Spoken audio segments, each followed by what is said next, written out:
That was awesome. That was really awesome. Yeah. Yeah. Not what I expected out of game. Oh. That was great. Thank you all for telling a safe story. And I say this lovingly, so take it in Ben being lovingly and decompressing. And once again, it does not take a light game and make it heavy. If you say that you can't tell a heavy story while using safety mechanics, boy howdy do I have something you need to watch.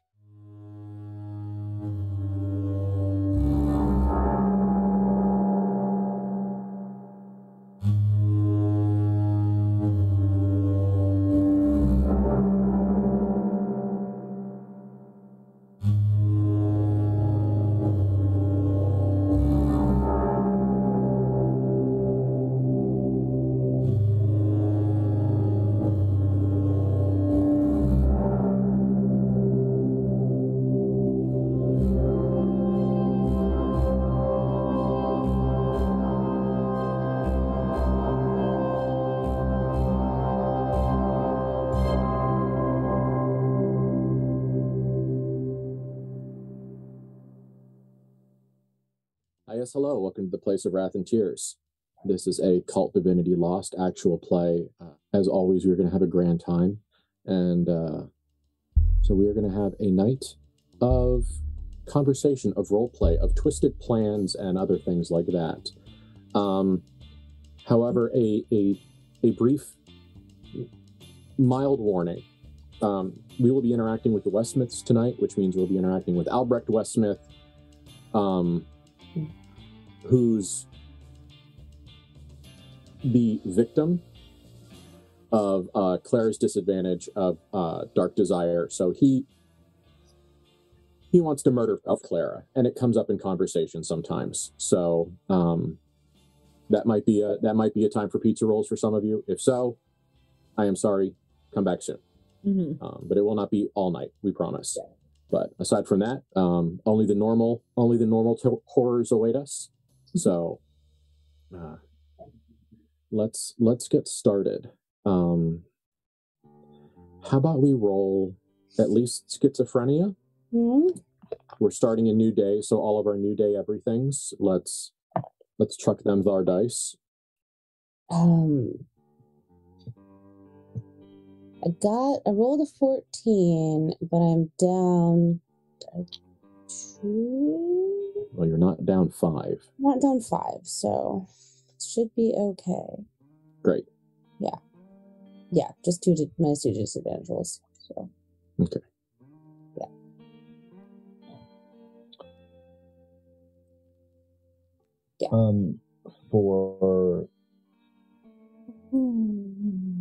For nightmares, I got an 11, so I'm not at a 9. Yay! Clara, do you have anything to roll at the start of your day, or is it just when? No. Involuntary medium, but I think that's haunted places and when I interact with NPCs that might want to murder fuck me. Yeah. So nothing at the start of day anymore. Okay, great. And I got a 14 on 6th Sense, should it come up. Great. I will absolutely... I will absolutely let you know if danger or something else, if you need a clue or a piece of guidance. Mm-hmm. So right now, what we are going to do is where we start is in the Van Horst suite.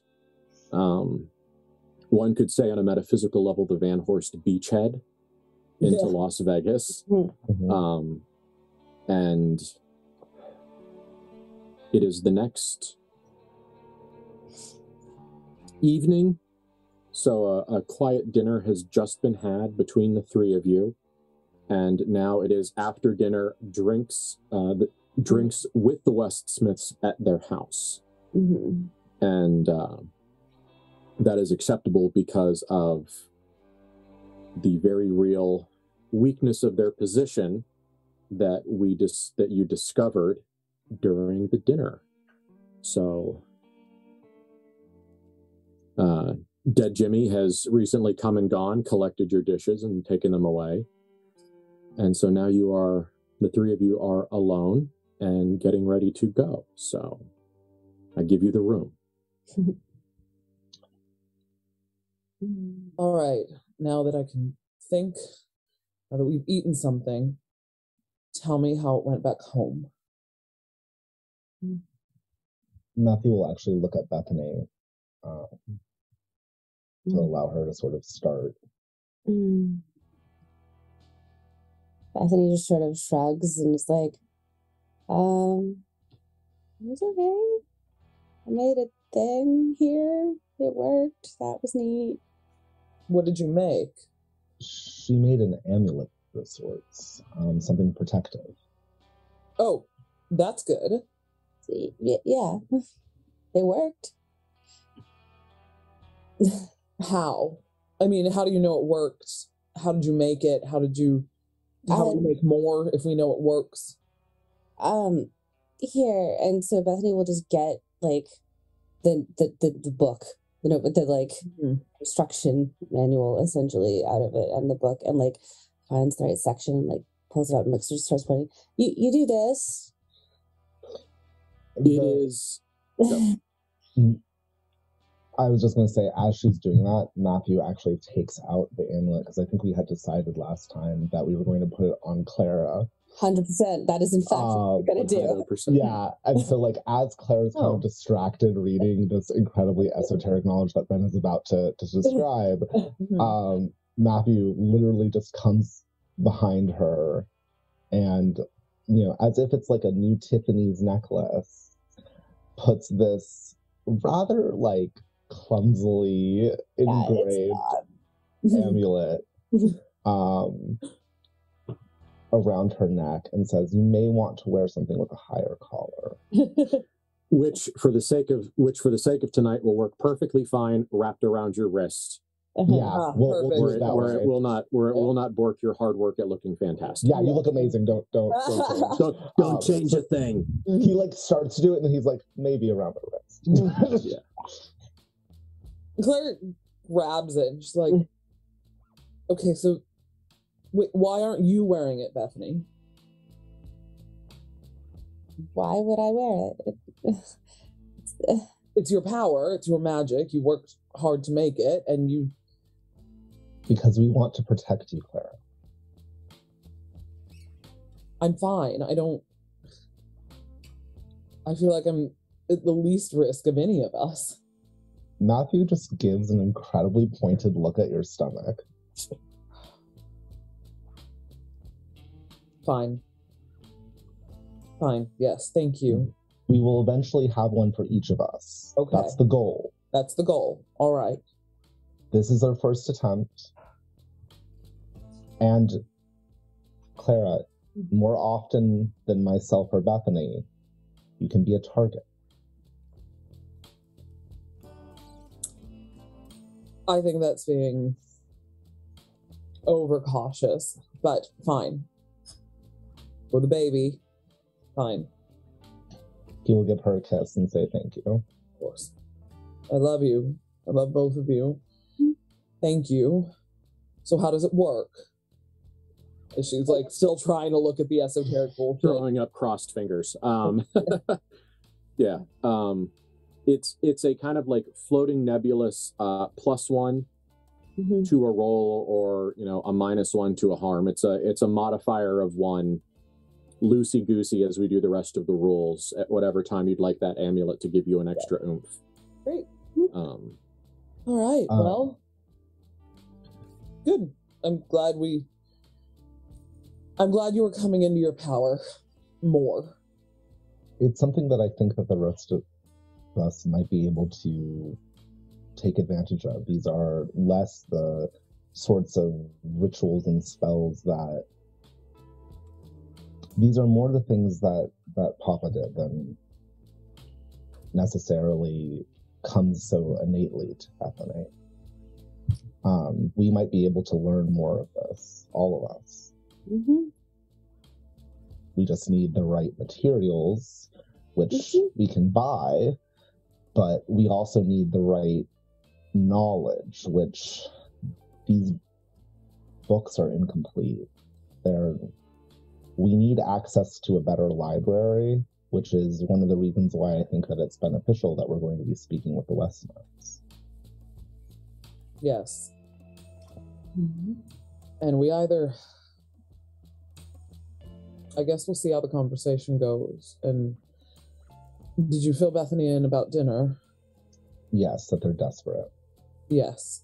And that I wish we knew why the Royal Phoenix Society here has snubbed them.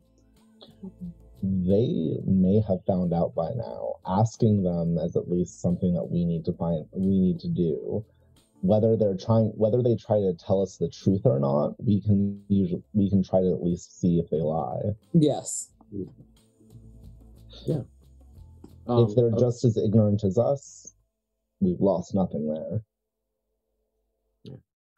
If for nothing else, it's a night of free drinks and air conditioning, so We need them, or we need the Royal Phoenix Society. We need somebody with more knowledge and more books who can fill in these holes, and we can manipulate and use as we please. At this moment, and we'll see what Bethany feels once she talks to them as well, I know we can manipulate them. I don't know anything about this current Royal Phoenix Society out here. We have to also look at the fact that, according to the Royal Phoenix Society, up until the point when we were decided to be imperfect by their benefactor, we were what they wanted. We were everything that they had been designed to elevate. Yes. And my question is, if that benefactor was solely for that chapter of the Royal Phoenix Society, or the entire thing. Because if it was only for that chapter, we may have more power in this Royal Phoenix Society than even we expect. Or they may also see us as imperfect and try to kill us. But that benefactor is dead. It's not dead. Well, in a baby, that benefactor is off the playing field, as far as we know. Part of that benefactor is in a baby. Part of that benefactor is in me. Yeah, yes. They are not being led by that benefactor any longer. Yes, but we may be able to use the fact that we were able to at least consume part of it. To leverage power. Yes. I don't know whether or not that would create a positive or negative result, but it certainly is a statement, and we are very good at making statements. Yes, I Ate Your Angel is a hell of a card. Look, there's communion, it's similar. It super duper is, and I hate it a little. Yeah. One aside, when Bethany shows Clara this book, the things written on this page are cartoonishly stereotypical. Like it's geometry within geometry. It's circles and squares and writing in Latin around the outside and candles at the north, south, east, and west. Like, you can imagine at least one conversation with someone in the theater world discussing set design, and like you could make a copy of this page and bring it to any like classic show that involved the occult, and it would work absolutely perfectly. It's entertainingly stereotypical almost.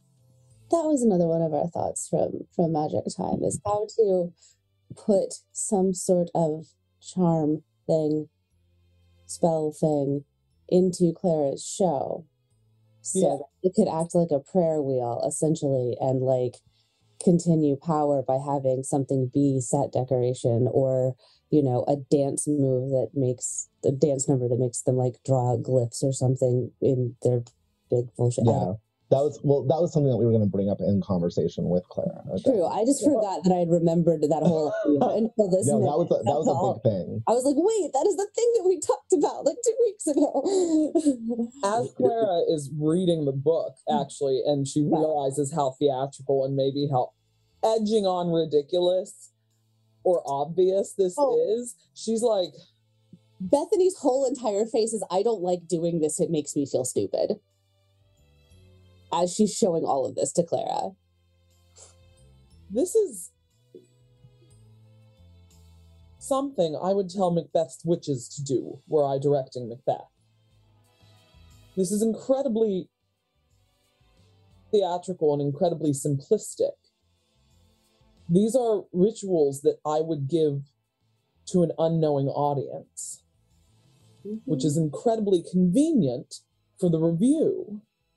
Yes. Because if this actually works, we can put these on a stage. Our hope was that, I think Bethany's term was something of a prayer wheel, an ongoing source of trickles of power created by a combination of suspension of belief, disbelief, and actual belief through watching your review and through the inaction of these various dance routines. We'll figure something out. The very first legs of theater were in ritual and in religious ritual. Ever since Catholics decided to Catholic, we have loved a theatrical show. Ever since Romans and Greeks decided to tell morality lessons, we have loved a theatrical performance. Quite frankly, one of the reasons why I want to get access to more libraries and more of this kind of magic is because I think this is right up your alley, Clara. I understand why it makes Bethany uncomfortable. And yes, this is right up my alley. And I could teach the dumbest of Broadway actresses to do any of this, which is probably why it makes Bethany uncomfortable. You're far smarter than most Broadway actresses, Bethany. I think if we can find the right spell instructions, we'll have a better idea of what we can take apart so that you could hide some of it, I guess, into the review. Like, I don't know, it's your project and your baby, but I don't know how much it's a dark, magical, theatrical spectacle. I don't know. That's up to you. The challenge here is, and we should probably start going, we can talk more in the car. So Clara starts gathering coat and stuff and knocks back her last bit of whiskey, pours a bit more, knocks it back. That's enough. Gotta wash out the glass. Pre-gaming for the Westsmiths need to be at least 3 in. We can talk more in the car. The problem is, I wasn't going to be subtle with this Metropolitan theatrical review. It was going to be very much a send-up of the German movie, inspired by what we have seen in Metropolis. Very dark, very European art film. And this is classic magic. These are 2 different genres. That's why we have to understand how these 2 magics work together. Well, what I think needs to happen is that's why we need to pick it apart and put it back together in a different way. Because you can put these symbols, you can put these movements into so many different things as long as you have them in a different form. And hopefully, as she's getting out and going down to the elevator and that, and David's driving us, of course, right? Of course. Of course. David, we're going to be ready in 1 minute. Thank you. She kind of like knocks on his door. Hopefully we don't need burning wax dripping candles, but we would need 12 sources of light. I can make light as light. I can make Metropolis light that aren't burning candles.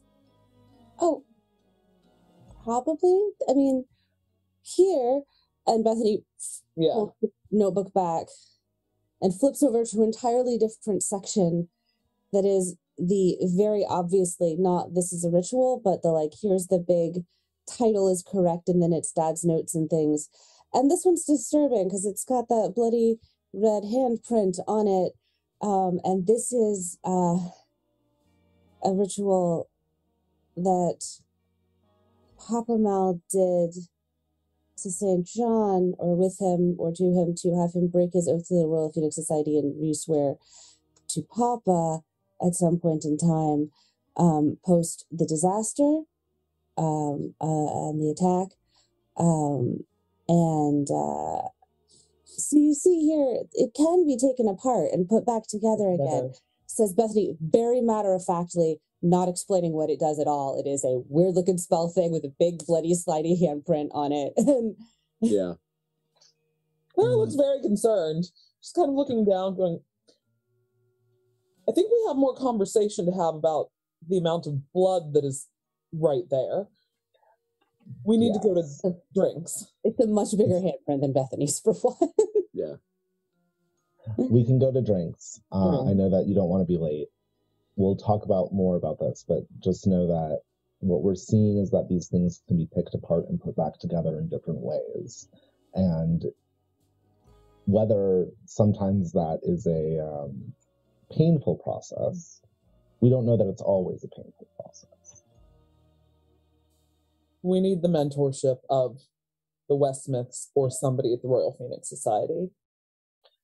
I think the question that this meeting is going to answer for us is whether or not it's more effective for us to have their mentorship or the mentorship of those that would benefit from their betrayal. Yes. All right.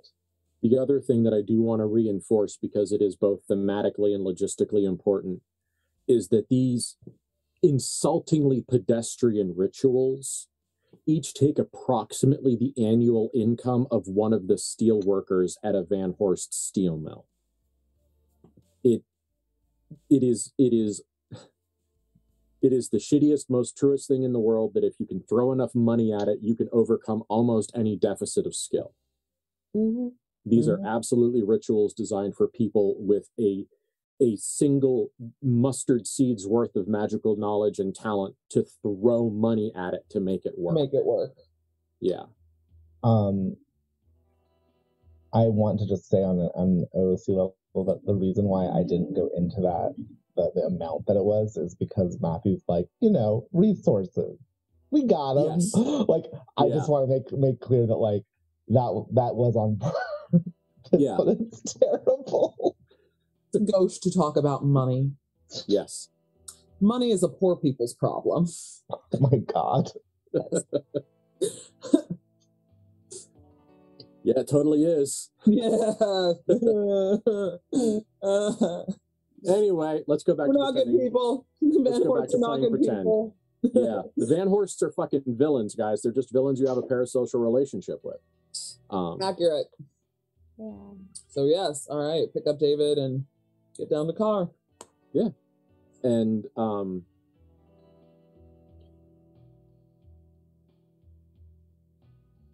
David is in his new, once again, in his kind of new aspect as pentumulate servant. And he does, he holds the door very smartly, all the appropriate, gender and station specific helps in, helps out, holds the door, da-da-da-da-da. For once, Matthew, on their way down, murmurs to Bethany and asks if she can take the front seat. Okay. And when he sits in the back, he holds Clara's hand. And Clara and Bethany, perhaps despite Bethany's best wishes that she didn't know, both know that this is kind of a way of him bracing himself for what it's going to be like with the Westsmiths, and having that sort of small moment of possessive intimacy that he can't really have, because Claire was like, gotta rush out, so he was like, oh shit, which is fine, but that little change would be something that they would both notice, and I feel like they both know him well enough to know sort of where that's coming from. I love that. I want to give everyone some feelings once you're done. Oh, thank you. You're welcome. Yeah, Clara absolutely understands and squeezes his hand and kind of pulls it into her lap against her stomach and leans against him and very much spends the car ride being his and possessed, and happily so.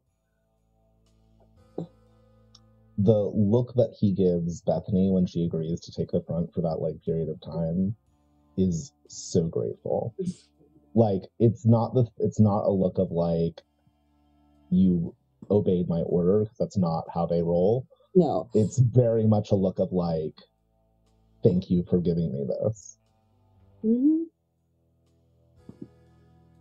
So the Van Horsts are in the car, and David then, of course, goes around to the driver's seat, gets in, shuts the door with that perfect, make no noise, very controlled, professional door close, looks in the rear view mirror, sees you two, sees that you look ready, looks over at Bethany, and Bethany, David gives you a smile that is a smile that should not be on his face. It is a closed-mouthed smile, and his cheeks turn up, and his mouth does something that almost his mouth presses together thinly, and on his clean-shaven face, it looks wrong. But the memory strikes you almost immediately of St. John, the old major domo, and he smiled like that because it made his mustache kind of poof, and it was a nonverbal hi Bethany. It's I can't come over and say hi Bethany, I hope you're well, but that smile was that smile, and that's clearly something that has been passed down from grandfather to father to a shredded piece of a son. But you could reach out and grab the words, let's get a move on, Duchess, or something like that, right out of your memory. And then, it's gone, he turns on the car and begins to move. And David is back to David. The Westsmiths' house is... It actually, I'm going to say it probably reminds you of Mac's house, that sprawling single floor. But this one is clearly not as designed to be a public place. There are not as many picture windows on the front. There's a normal amount of windows. It's not like a windowless edifice, but it doesn't have all of the picture windows. It everything's fenced off. It's very nice, but it is a home that is designed for people who are of privilege, of position, and who enjoy their privacy. So it looks very much like a Westsmith house. So does anybody want to do anything else before we get there? Okay. You should tell David what's going on. At least enough. David, I don't think we are going to be killing the people in that house tonight. But there is a minor chance that we might be killing the people in that house tonight. Yes, ma'am. Anything in particular? And she looks to Matthew. It would need to be something very discreet. My hope is that that's a very low possibility, at least tonight. There's more that I think we can get out of them alive at the moment than dead. But while you were here waiting, if you happen to look around and notice ways to make such a happenstance happen as discreetly as possible, it might be useful in the future. yes. Yes, ma'am. You're the best, David. Thank you, ma'am. And he gets out and, helps you all out as is appropriate. And is just, and, just to continue the walkies metaphor, he is absolutely, like, you can almost hear, like, the little feet next to the door. Yeah. I mean, Matthew's got the expression of someone who's like, don't get the leash out for walkies if we're not sure what will happen. Now you've gotten his hopes up. Like, there's that sort of like concern in his expression of like, I just don't want to disappoint the poor boy. Like that sort of that like vibe, like where he's just like, we're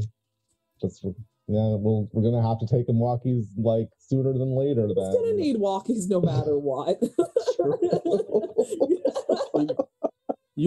No one has yet to like pin David in a room and be like, tell me what the fuck has happened to you. We keep being like, man, it's sure useful what happened to you. Yeah. Yep. We also conveniently ignored the fact that he's gone on at least a murder spree or two. And, and cleaned it up, but like not enough to notice. Yeah. We're all like, that's concerning. Whatever. Police aren't after him. It's fine. Yeah, no. Arrest him? The sheer level of callous indifference that has been going on when it comes to the whole situation with David is deeply troubling to me on like an out of character level, but on an in character level, they're like, that's a tomorrow problem. It's not a problem. He's incredibly useful and good at his job and takes care of us. It's amazing what a good student that childhood trauma made you into. Right? Yeah. But yeah, so there's a good big smile. Thank you to David. And he genuinely smiles back. Like there is a real satisfaction and warmth in this simple service that wasn't there before. That's nice. He's never been bad at it, but he has been coldly professional. There is that little bit of like, I love my job vibe at this point, which you didn't realize was missing until it came back. Oh. And that, like, Matthew does take, like, notice of, and he, like, gives, like, an approving nod, too. Yeah. And as they're getting out of the car, Clara kind of gives Matthew's back one last touch. A careful brush that if somebody was watching them from the windows of the house, they couldn't see, but is a clear last show of affection before she can't touch him that closely all night. Yeah.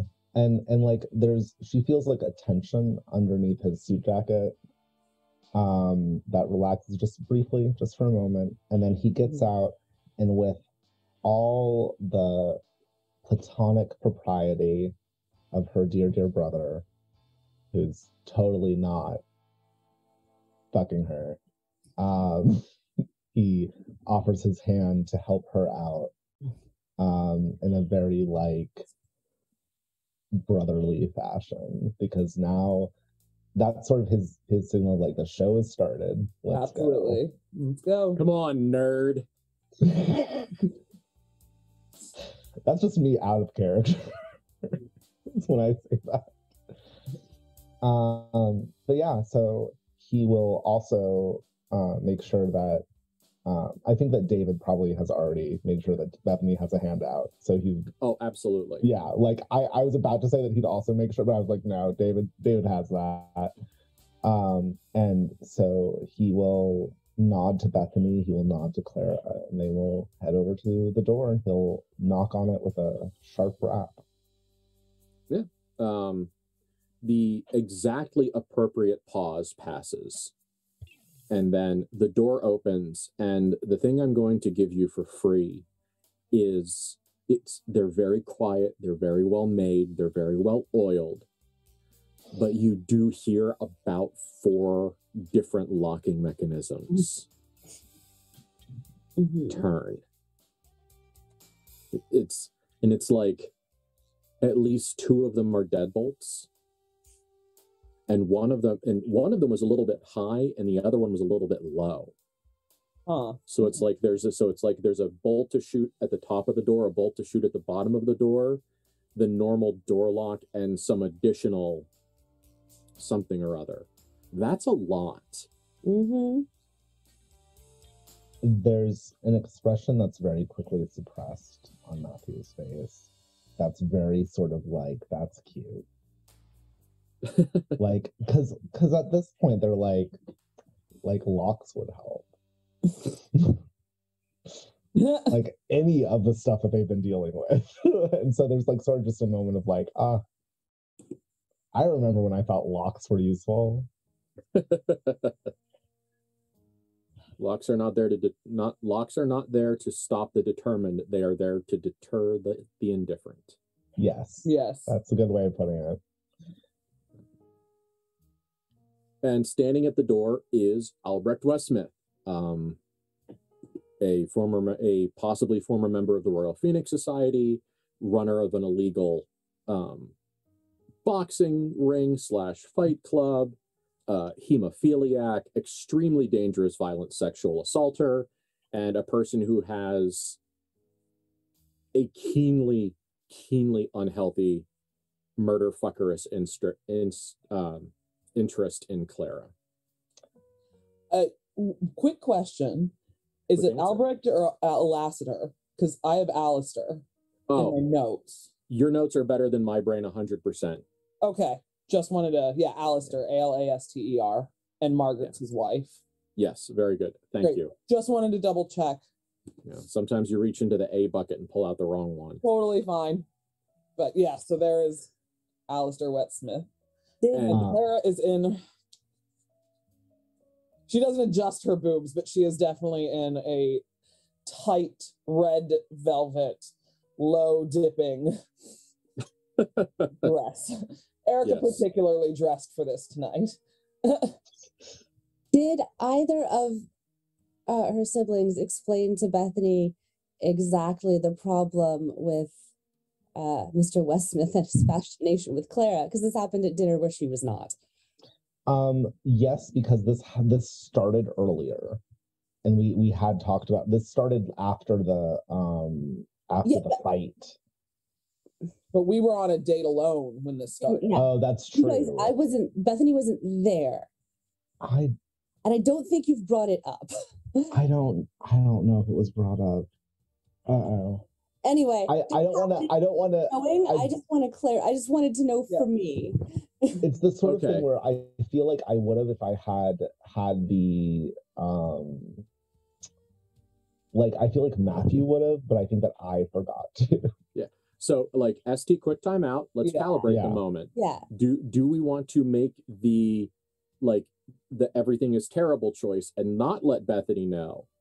I'm fine with that, which is why I was because I was prepared to go there, but I wanted to ask before. No, I appreciate that. I didn't want you to feel like.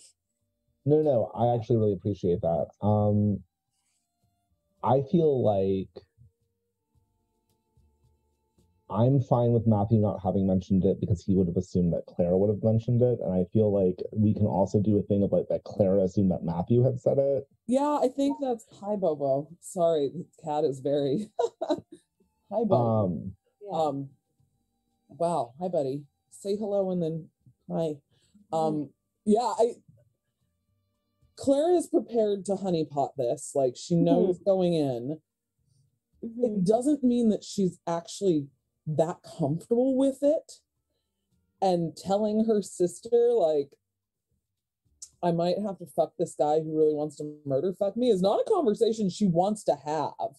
Yeah. So she assumes Matthew did. Matthew assumes that she did because they're both very uncomfortable having this conversation, and neither of us have. Yes, yeah, exactly. I think both of them passed the buck. But then didn't tell the other person they're passing the buck because they're like, this is a very important conversation to have. Clearly someone will have it. That's not me. Yep. And like that works very well for their dynamic. So I love it. I love it. It's so great. Cool.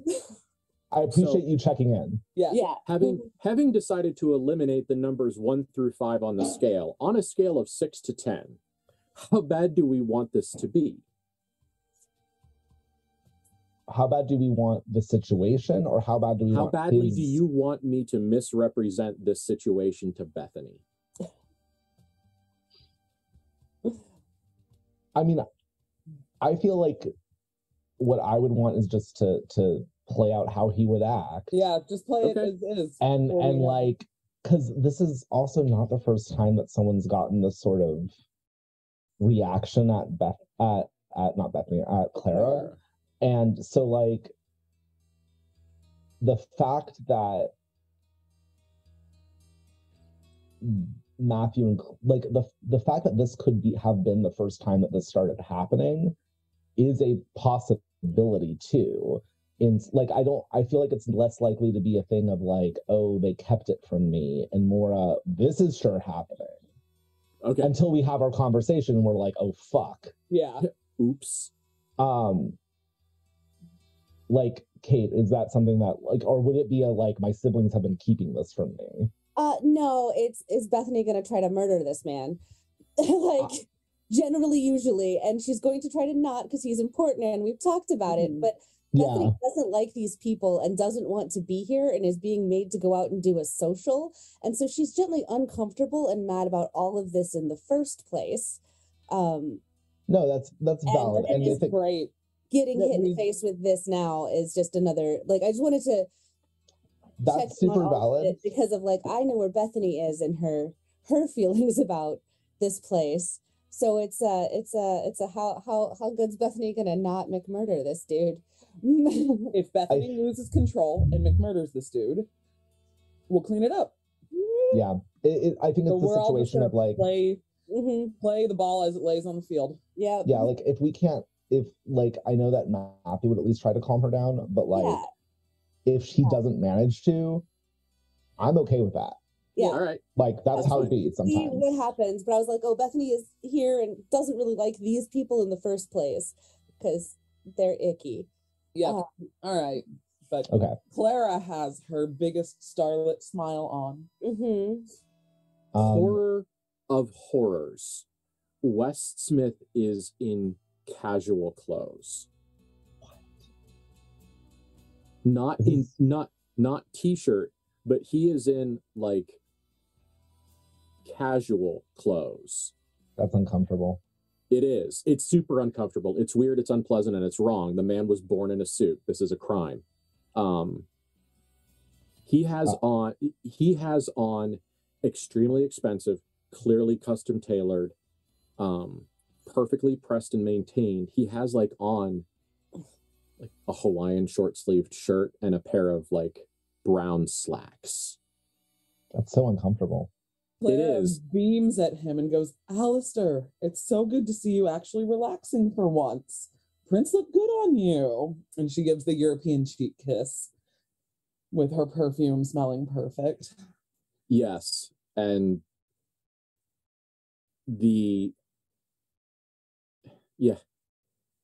I don't want to say it's a growl, but he absolutely makes a noise in Clara's ear about all of this. So good job.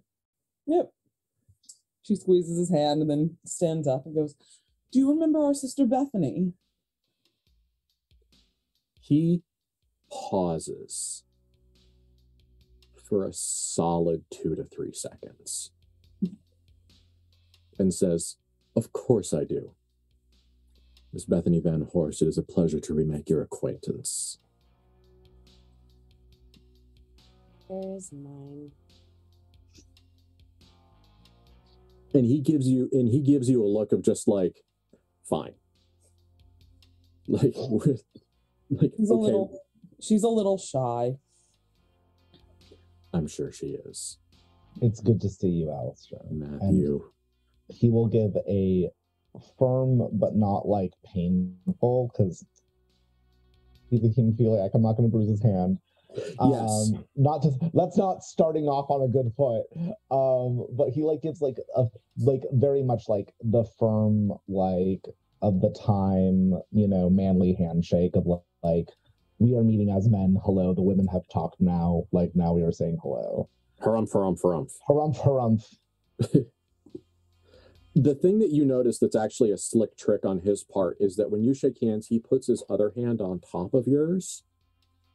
It's not like a controlling, possessive grab. It's a very light touch. But thinking about him being a hemophiliac, which is what you described, you realize how easy it would be for him to use low leverage to get his hands out of a handshake. It's a really slick move.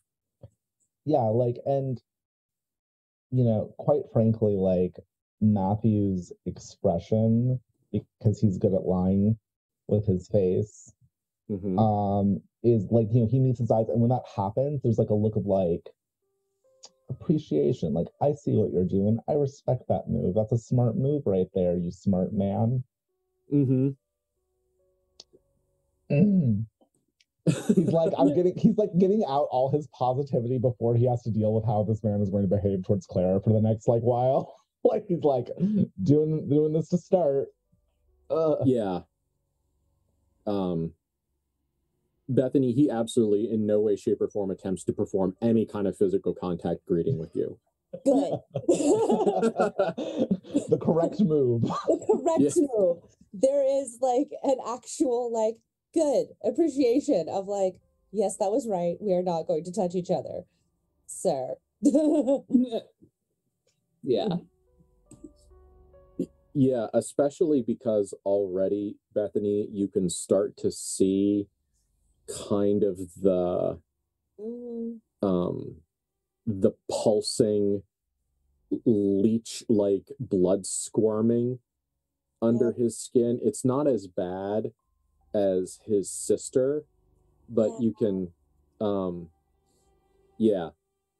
it's instead of being just like a walking bag of blood in a dress, it almost looks like he has like a hematic parasite. So it's just kind of writhing under his skin. Oh yeah, it's super bad. Stop. Yeah. His wife, what, Elizabeth? Yes. Good. Thank you. Thank you, Erica, for being a good Margaret. Elizabeth is the sister. The sister. Yep. Yeah. Margaret is the wife. Yes. Margaret is not as casually dressed, but is appropriately somewhat casual, but also absolutely still dressed like they're having people at their house in 1957. So, he invites you guys in, does the whole like, welcome to the house, the bathroom's over there, the little tour, that thing, the whole ritual of having people over, which I have been told that some people have missed in the past couple of years. I am not one of those peoples. So, and it is very much the, here's this, here's that, here's the kitchen. And he kind of, like there's a little tray set out. Clearly this is intending to be a drinking night, maybe not a getting sloppy drunk, but there is all of the things necessary for nice cocktails. So there's there's little stainless steel containers of like some cut up limes, some cut up lemons that are very instantly fresh, and all of the other things. If you imagine all of the things that someone who's prepared to make almost any cocktail of the day and age is here. And so there's the liquor cabinet, there's scotches. There is actually 3 different bottles of Genever Oh no, my emotions. That strange Dutch liqueur that is kind of like aggressively pine solly herbal gin. Mm-hmm. I would call it pine solly. I actually found it quite lovely. I liked it, but we liked both chemicals. Yeah, we all liked it. It's weirdly herbal. Mm-hmm. Like not in the way that normal gin is. It's like a very different kind of herbal, but like I'm gonna have to go to a bar and find some Jennifer then. Bring some to you. Okay, great. As you've let me do this before. I have forbidden inspiration on my sheet, which is when Claire's diving deep into her art. Tonight is absolutely her acting, because she's not like this man or this place. It is the art of seduction and the art of theater, and she is putting on a show. Matthew and Bethany definitely can see this. I don't want to necessarily roll it now, but this is me stating that she is starting laying the groundwork. Intentionally, she's putting inspiration and intention behind the things she is doing. And she's thinking along the lines nowadays of magic is intentional. This is a part of my art. Seducing this man is a part of my art. Being this person, the leader of this review, the person who's going to be on top of the world at Metropolis is my art. Yes. And this is a part of that show. So by the end of the night, I would like to be able to roll forbidden inspiration. I think that sounds great. Like, cool. I love all of that. Like, double points for magical thinking. Yeah, but Matthew and Bethany particularly can see the change in her. There's a square of her shoulders and a lift to her chin, and it's Claire's on stage. She is definitely performing now, and she is on. One thing that I do want to do that is, I actually, as we're walking through this little tour, I'd like to activate magical intuition. Because if there is something in here that is magical, I want to. Awesome. I will handle that, and then I will... Yes. How about you roll magical intuition? I just didn't want to do that while we were in the middle of things. So. Yeah. No, that's great. So we'll loosely describe how things have gone for this tour, and then we'll sit down and start having the conversation. So that Claire, is... Go. Okay, sorry. Go. So I rolled a 13, and I have 3 soul, so that would be a 15 plus. I love it. So one of it means choose 3 options, up to 2 may be saved until later this scene. What he's looking for at the moment during the one that I will use is that as they're sort of going through this tour, whether or not there's anything in this household that has a magical nature. Absolutely. Yes is the short answer. I will give you more data in a moment. That's fine. Clara, you are a consummate actress. One of the things that makes you a good actress is all throughout your life is you have been able to drop into the role. Now, with the life you've led, with the lies that have been taken away from you, with the truths you have seen, you could look at this process as a magical process. The idea of allowing something to live inside you or changing who you are into something else as necessary to perform an act. That's some heavy ass magical thinking. And so it is interesting now to do this thing that you have done essentially your entire life, but now with a different viewpoint. And so as you do this thing that you do, which is bring something around you and wear it, you feel, for a brief moment, it's mental, possibly spiritual, but you feel that distinct stage light heat. And yeah, it's very much, and you imagine your best bet in this moment is, because that is such a connection to what you do, is the way the stage interacts with you, is that this is a sensory response that is connected to this action. So that actually feels pretty good. Mm-hmm. Oh, absolutely. It's absolutely delightful. The and best so you are she's felt since she quit drugs. Yes, actually, I think we can agree on that. Yep. So you are loving it. You are in your element. You are Matahari times 100. Mm-hmm. You are absolutely catching this man's attention. Bethany, this gross dude, wants to fuck your sister so bad it's uncomfortable. Yes. And the thing is imagine, if you will, the way a teenage boy with no couth would be around someone he considers attractive. So all of the conversation turns back to her. He always makes sure he ends up next to her while they're moving. Mm-hmm. All of those, like microaggressions is the word that comes to mind, but that's not it. Like micro intrusions. Yeah. All those tiny little acts of voyeurism, either visual or physical, are happening to your sister. Mm-hmm. And it is so astoundingly blatant. Mm-hmm. And so this isn't the first time this has happened. It's happened to you too. But the thing that's interesting is the way Matthew seems to be no-selling it.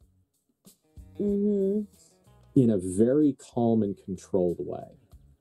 Mm-hmm. Normally by now, someone openly like Tex Avery, bulging eye, tongue rolling out, dog in a tuxing.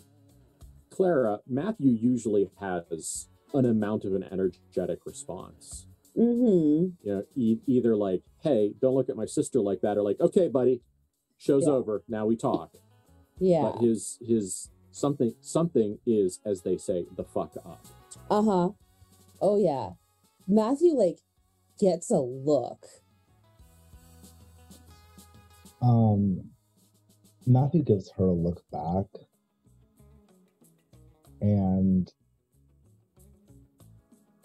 it's reminiscent of the times where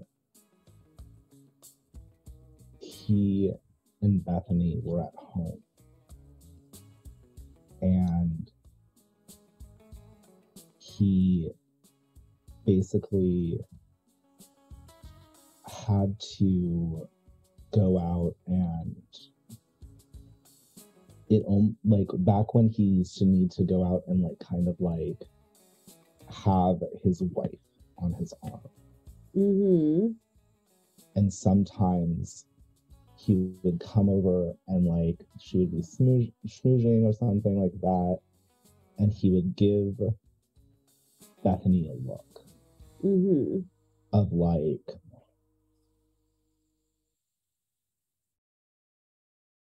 that moment of getting to drop the mask of like, kill me now. I'm gonna go back outside. Bye. And the reason why he's using that look is he's trying to show the thing of, I am having to put on a performance right now that I don't really want to put on, but I'm doing it. And I have a reason.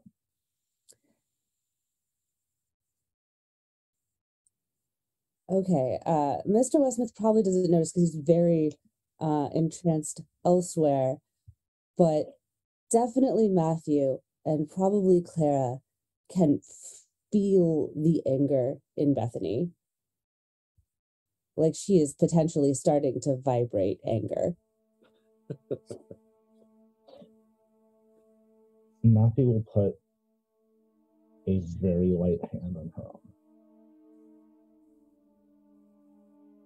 He can feel like an actual tremble. There is like an energy field of like it felt resistant, like he had to put his hand through something to be able to touch her. She is so angry. Can I interject? Mm-hmm. Yes. the person who actually does something about it is Mrs. Westsmith, who says, she's got this beautiful, airy voice that's perfectly designed to go, nothing is wrong. Clearly nothing is wrong. Don't you hear my voice? This is my nothing wrong voice. Nothing can possibly be wrong if I'm talking like this. Says, Bethany, would you please help me out with something? I bought a dress and I want your opinion on it. Would you come with me for a minute? Like, all right. And she, if Bethany would let her, she does take her by the arm in a very like girl space friend kind of way, and guides you further back into the house. Okay. Yes, Bethany will let this happen. Most importantly, I am noting that your sixth sense does not give you a danger tingle. That's good. Yes. The thing that happens, and then we'll get back to the front room after this for a moment. The thing that happens is as soon as the line of sight drops, her mask drops. And immediately she is as angry as you are. Oh, good. And she says, so tell me, does your sister fuck everyone, or is she just flirting, or what's going on here? Because this is not the first time she has made eyes at my husband, and his eyes wander enough as it is. She doesn't fuck everyone, I promise. She does flirt. She likes attention. I don't know how much of his attention she's going to be able to stand, quite frankly, but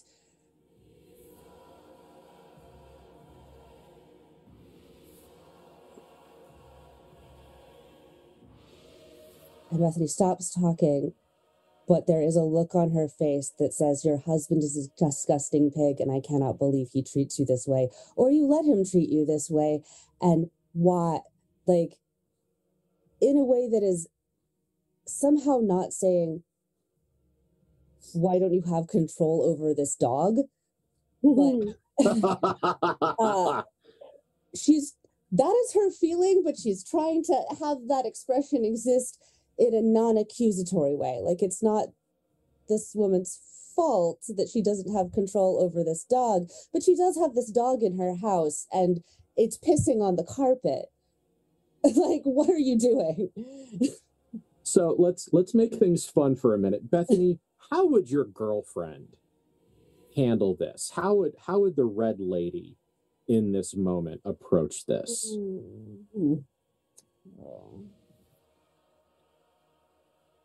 I think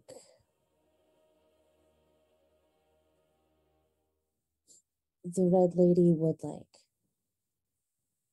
smile warmly and then take Miss Westsmith by the arm and like pat her hand and say very like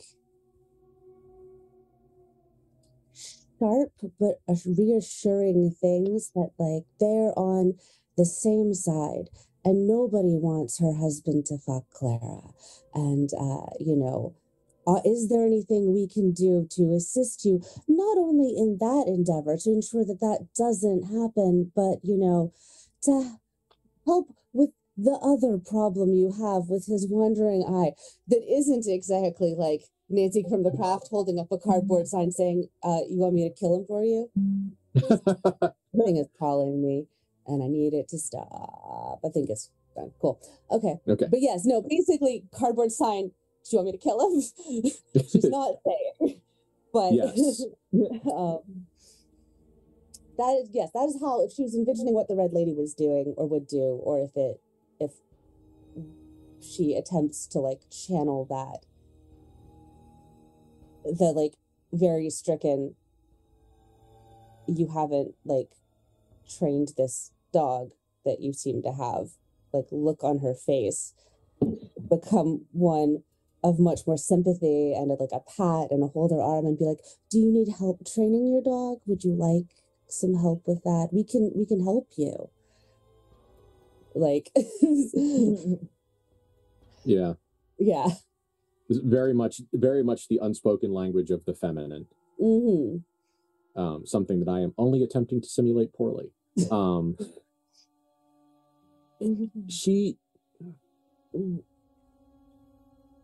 The look she gives you is one that is very much a, like, this is so complicated. Like, this is so complicated and twisted and fucked up, and it's been complicated and twisted and fucked up for 30 years. Mm-hmm. Sort of look, and it's...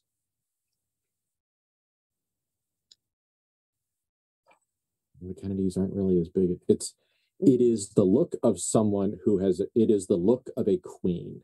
Mm-hmm. Who has accepted that she is in a political marriage and knows exactly where the king disappears to every Friday night all night. Mm-hmm. It is very much that, like, yep. I do not know if I can bring him to heel. I don't know if I have the personal political power to put a leash on his dick. And possibly in that moment, there's an amount of kinship between these two. Because I think that there was at least an amount of discussion that she's the more useful one, we all feel, of the two anyway. And so Bethany is absolutely like, would you like me to find you a leash? You're the one we like anyway. Like, in her simulation of a Wessits was being like, you know, from what I was told, we are really here to speak with you. And besides, I don't know what sort of things your husband will be able to say to us if his tongue is trying to fall on the floor and or lick my sister's entire body while we watch. You know what? I want you to roll influence other, and I'm going to give you a +1 for Kate's wordcraft there. That was beautiful. Okay, I rolled 13 +1 is a 14, and let me look up the actual stat thingies for influence other. Charisma. Oh, hey, so that's a +1 for that. So that's a 15. Oh, thanks. Okay.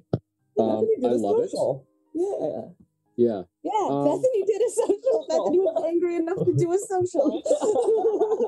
I'm just so happy that you were able to say the thing that Matthew can't, because man, I'm so glad. Yeah, Bethany is a barbarian who can only use her rage in social combat. We all know that's not true. You know what? Okay, so here's the deal. I'm looking at the player moves in the back of my copy of the book, and 15 plus is 5 words. She does what you ask. So I know that typically we hope that we end up with a little bit more structure out of the book answer. So I've got to actually put you on the spot. What do you want to have happen here? Like, do you actually want to be like, I will kill your husband for you? Like, is that where we're at? She is trying to figure out exactly what is the thing that she can do specifically to this man, like, that will make Margaret's life better, make Margaret indebted to us, and make this guy stop being gross. And if that's McMurder him, great, David's here. David, let's do a murder, and we're going to make him disappear. Elizabeth, is this what you want? Does this make your life better? Is it better to have him be arm candy? Do you want me to, like, pull some contagious insanity bullshit on this man and see if I can make him have nightmares about women for the rest of his life and he'll never touch another one? I can do that. What do you need, lady? Let's get it. I will do whatever you need to make the gross man stop touching my sister. this helps you, right? Let's also help you in this process, and then you can also be indebted to us about it.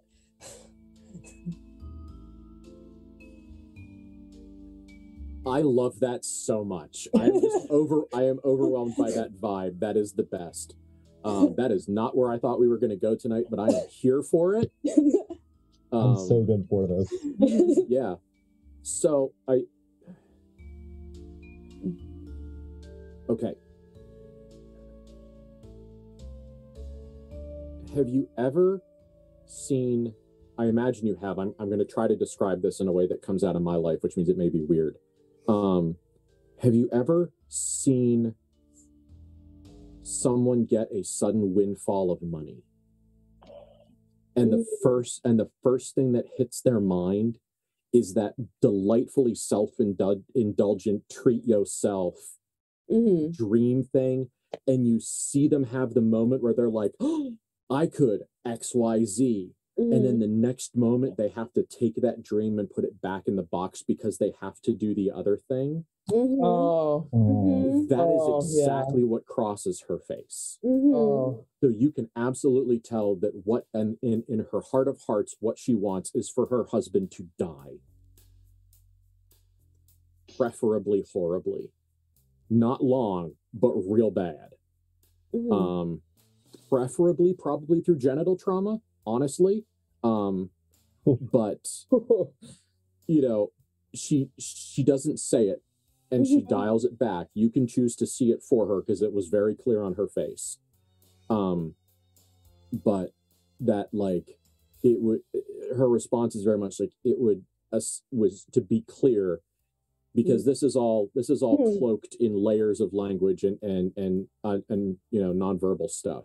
Yeah. What she says is, if you know a way to make my husband stop trying to fuck other women, I would be so grateful. Okay. There's something I can try.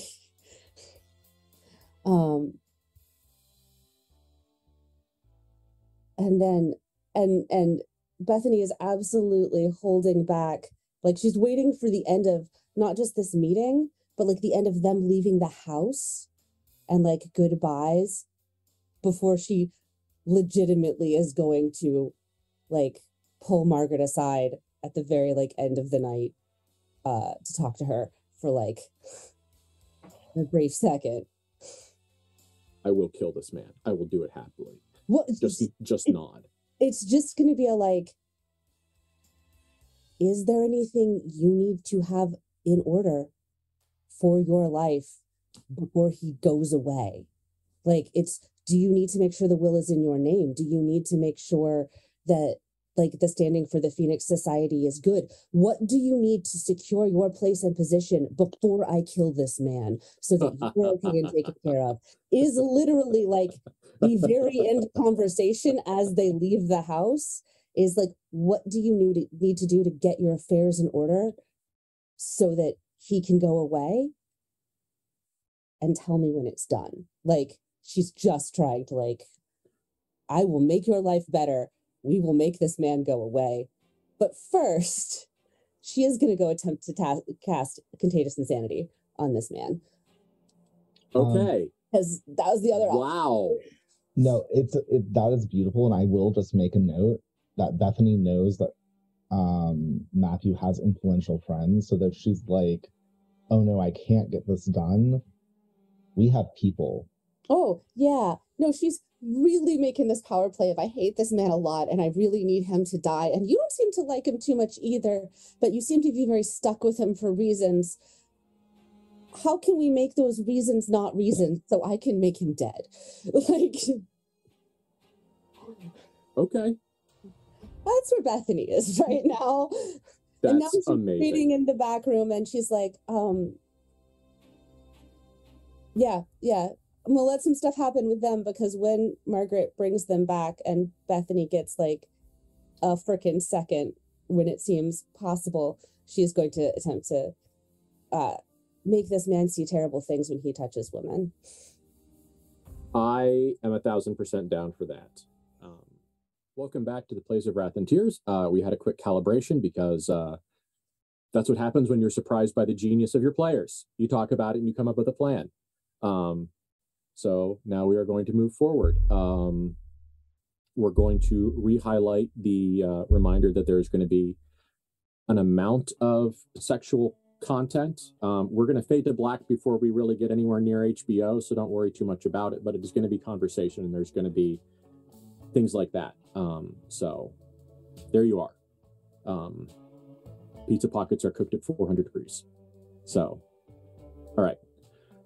So, Bethany, before you go back, is there anything you want to say very briefly to her?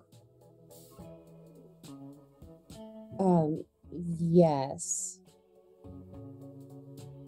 And I think it's just at the very end, like before Margaret becomes like, because Margaret's the one who's going to have the obvious, like, we have to go back out there now for multiple amounts of reasons and how much time has happened. And like, she's the one who has the better social sense that it's like, it's time to go. It's interesting that we had this conversation, Bethany, but we have to leave.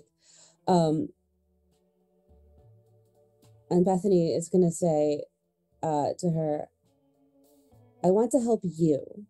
Like, it's very emphatically just Margaret. Like, I want to help you.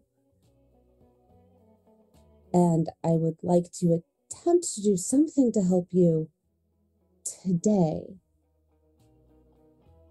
But you'll have to trust me. The thing that Margaret's person goes through is the moment where the daydream of it. Wouldn't it be nice if lots of men weren't terrible? Like, wouldn't it be nice if this thing that's awful and daily just never happened again? That daydream, this regrettable, disgusting fact that it is a daydream. And then you go, what if we can make it not a daydream? And so she definitely goes through a very fast emotional response. You see her do some very high level social calculus in her head and then nod once. And like, take a minute, actually goes and looks in the mirror, does a little bit of, am I perfect? All right. Actually shows you a dress so you have something to talk about. It's a beautiful number. Yeah. Lovely. And then we'll take a couple minutes with the front room, and whenever it feels right, come back out. So the other two, having no idea that Bethany has currently spiked the punch bowl with mescaline.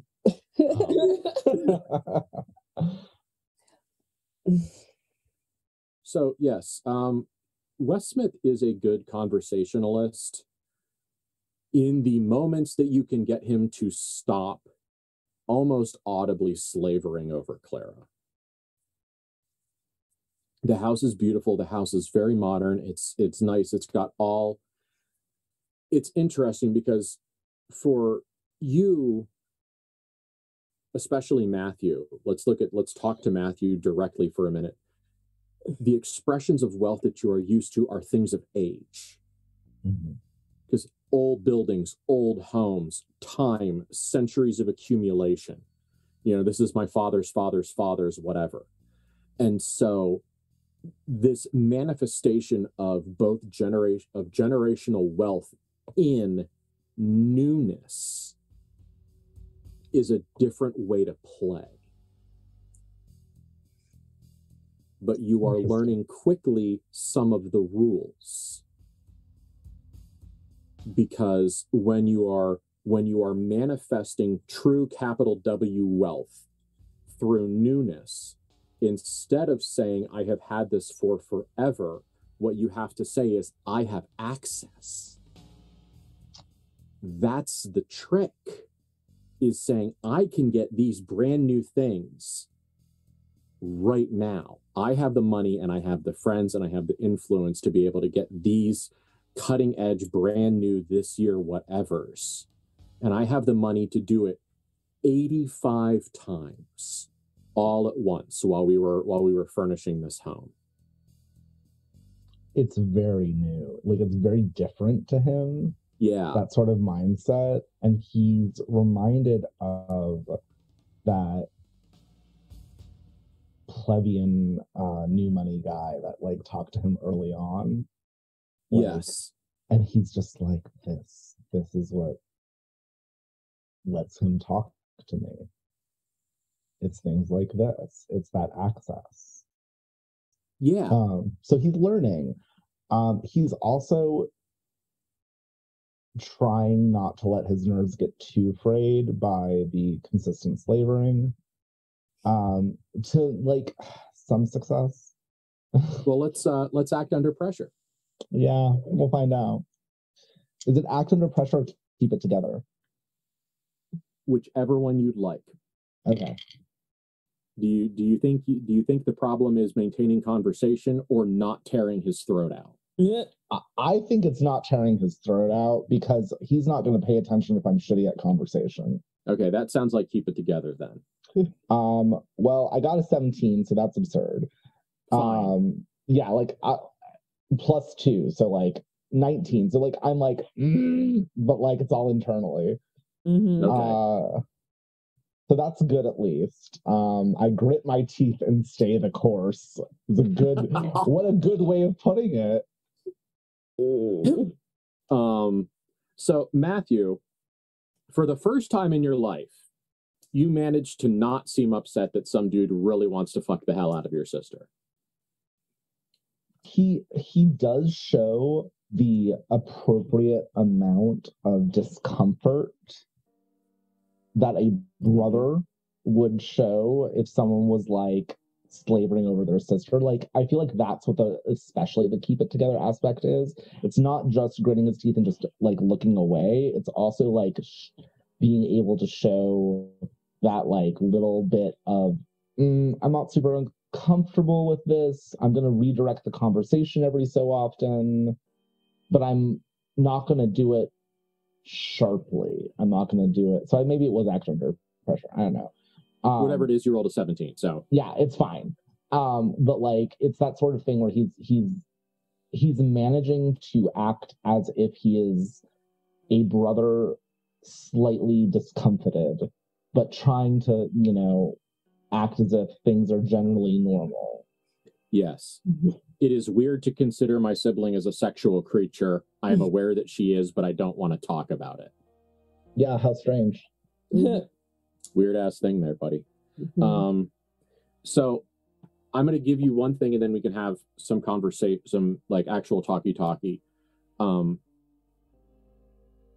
It is clear that West Smith has zero family tie energy.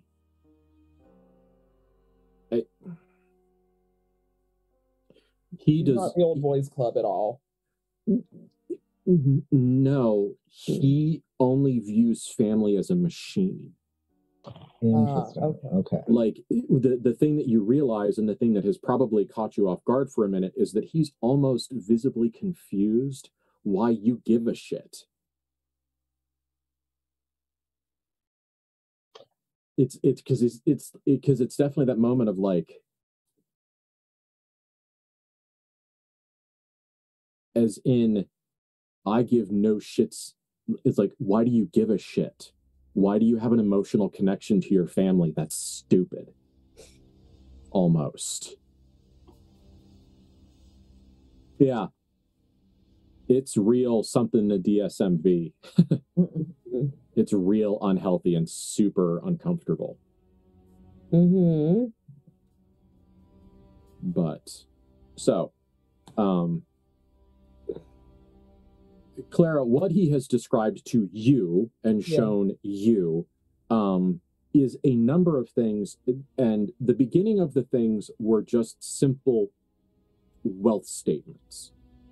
And West Smith does know how to do the thing, because now he is finding his stride, because, he is now attempting to impress Clara with the only lever he knows, which is his power. If he wants to fuck you and he can't control the circumstances enough to remove your capacity to say no, either socially or immediately, the only thing he knows how to do is Ferrari at you until it works. And the moment he starts Ferrariing power, like, we can skip the wealth shows, but when he starts looking at magical books or talking about magical power, I'd like to skip to that point in the conversation, because Clara looks impressed. She is interested in that Ferrari. And actually, let's see how much he brags. How about you roll influence other? Oh, absolutely. And see how much of your tell me more, bat my eyes we can get. Yeah. You gotta pump him for information. We're calling it information now. I did make that pause. I think I made it. That's 12. And is influence other charisma? Yeah. No, you're good. Yeah, we're good. So just made it 15. Okay. So he shows you a couple of things, and it's like he shows you some things that are probably magical, or at the very least, like on the edges of the illusion. You know, like, here's a ritual dagger, and it's very British Museum. This is clearly things not from his family line or lineage or tradition. You know, here's a ritual dagger that, you know, that we got in Syria. Here is this thing from India, and it's that, just like, look at these, like, look how much money I have. Not only can I buy this refrigerator, this air conditioner, this television, these things, this tableware, this silverware, these plates, these dishes, these glasses, I am so connected and so powerful that I can pull historical magical artifacts from other countries just for the express purpose of hanging them on my wall. And Alistair, so he's, yes, darling. Yes. How can I make you like that? I enjoy museums, but I too am a woman of power. I am born of Metropolis. That is not power, that's history. Are you a man of power?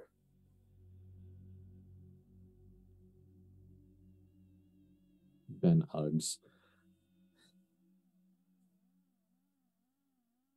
I have more power than you're really going to be able to handle. I'd be very curious to see it. Well, how about I show you? And it's just bedroom eyes. Actually, no, it's not bedroom eyes. It's like behind a dumpster in an alley eyes. Like, it does not deserve the dignity of a bedroom. And he, you know, very much so. And Matthew, he puts his fucking hand on the small of her back as she walks past.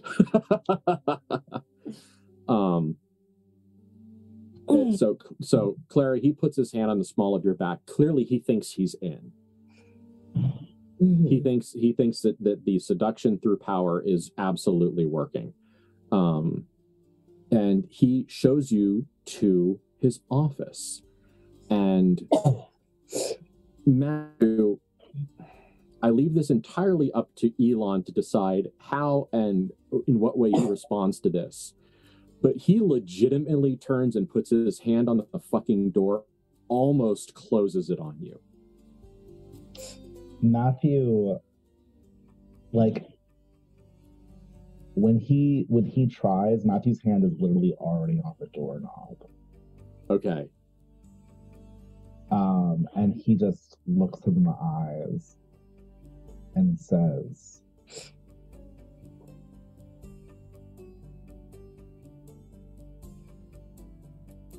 "We're having a discussion." And he will open the door. And the look of absolute fucking, like, childish, single-minded fury that he gives you. It is absolutely depressingly and abundantly clear that this man who possesses an incredible amount of power and wealth and access and magical fucking knowledge apparently shellacked his limbic system when he was 15, because He is a teenager trapped in a rich man's body. He has no emotional development.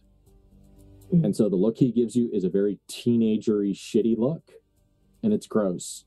But he does hold the door open. Matthew walks in, and as he does so, says,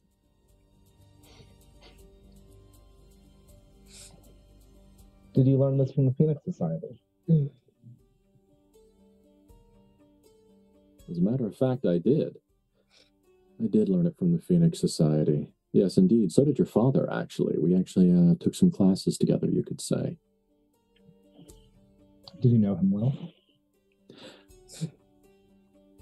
Not well. I spent some time in Pittsburgh when he was younger. He and I trained at various places together, mostly in Europe. But I knew him well enough. Friendly? I wouldn't go so far to say we were friends, but I was saddened to hear that he passed. How did old Apple die, anyway? The Phoenix Society. Speaking of, did you learn why you weren't invited to their meeting?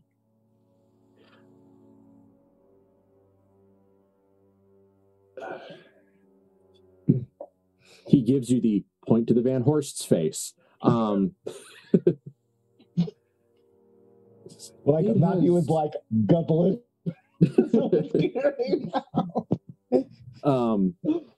He turns around. He actively actually turns his back on you, and goes to something else to like pick it up and then like show it to Clara while he talks to you, because clearly he expects the mere like, look, it's got enough gold, suck my dick. Like he thinks that's going to work. Literally, it's magic. He's so terrible. I hate him so much.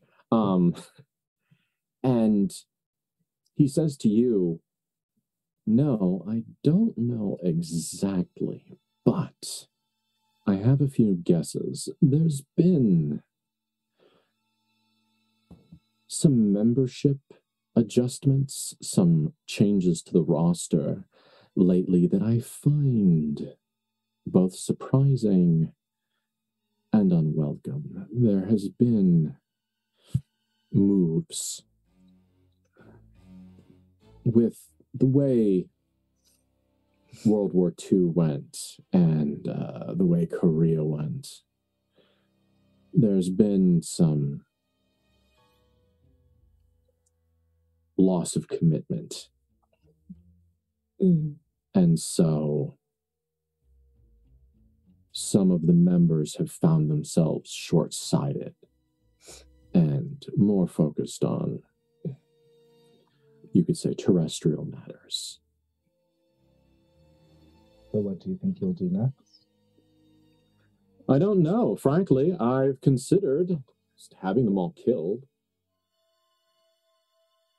We need to fix that. Terrestrial matters are of little consequence. They are of little consequence, but they are of significant comfort. And when you need terrestrial things, terrestrial comforts is often one of the better tools. Sorry, I had that issue. It's okay. So, yes, but those people are still useful. They just need fixed and trained. yes. Either you have the power to do it or you don't. It's a matter not of power, but of inclination.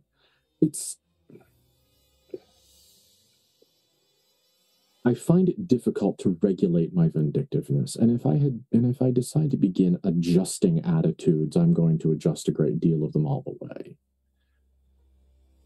Well, I have need of those people. Tell me more about what you need. We are going to leave Metropolis. The whole thing? Eventually, yes. One part at a time. And if I'm to be a queen, I need a king. I need somebody who's capable of ruling at my side, who has that power, and I need subjects who at least have some understanding of power and magic. And all I'm seeing here is a very, very pretty museum.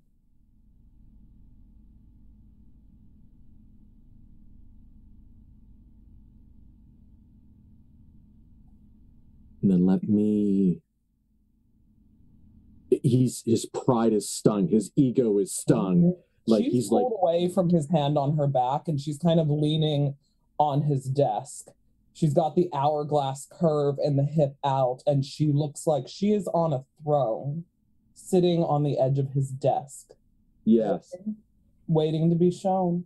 The maddening combination of very available but unapproachable. Mm-hmm.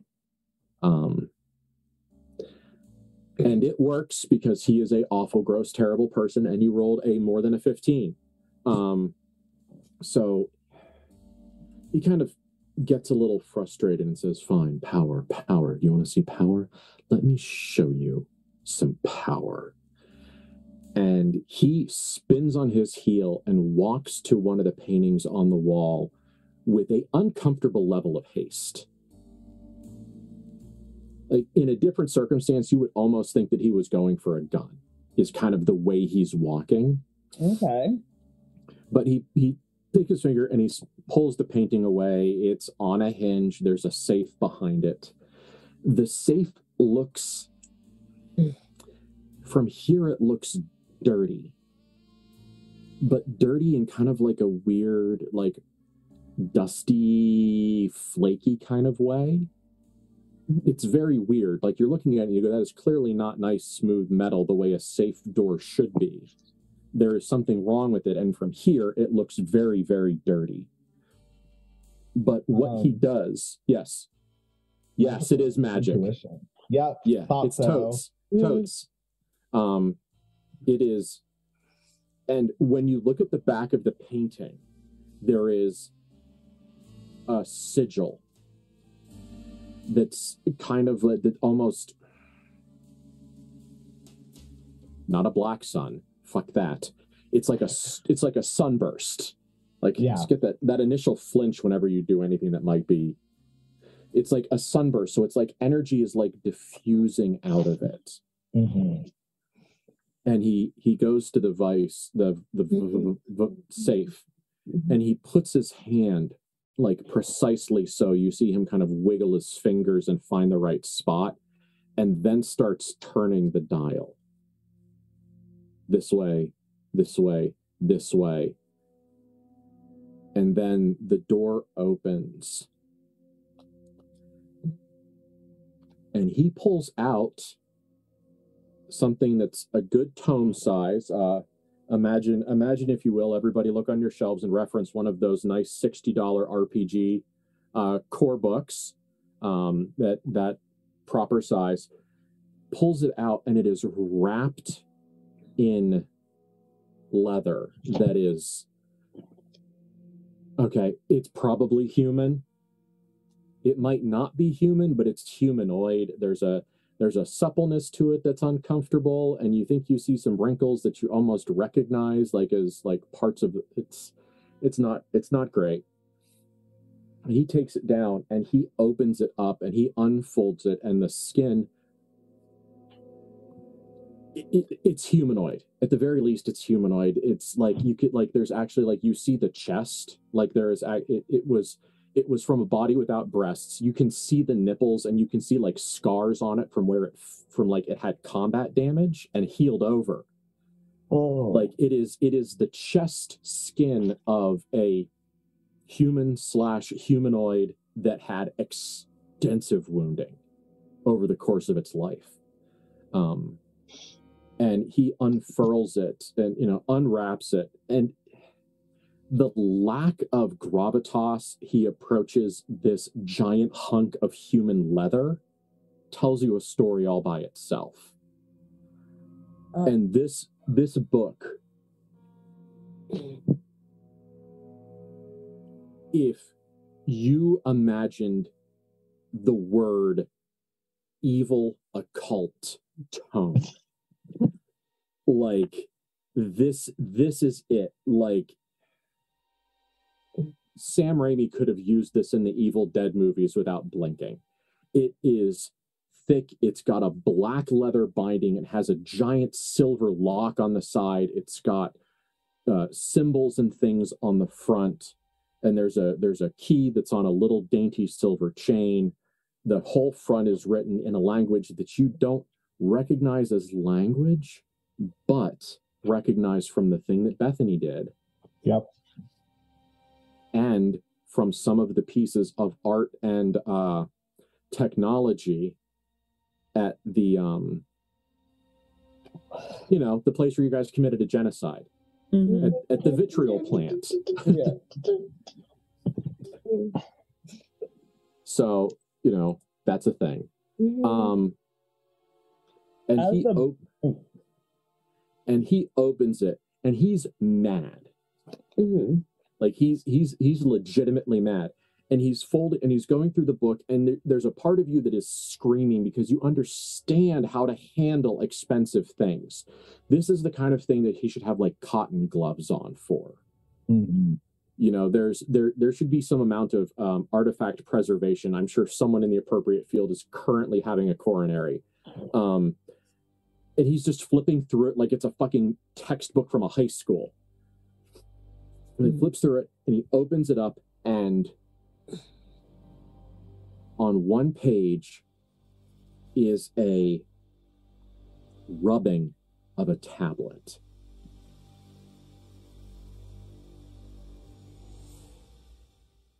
A tablet about this big, with familiar script on it. And on the other side is a very complicated process, not all in English, but stuck in between the pages is several pages of English notes. And he opens them out and he puts them on the table, and he is mad. And when Wes Smith is mad, he is dumb, and he wants you to go away, Matthew. That's what he wants you to do. He wants you to either be scared or be mad and go away so he can fuck your sister. And he says, this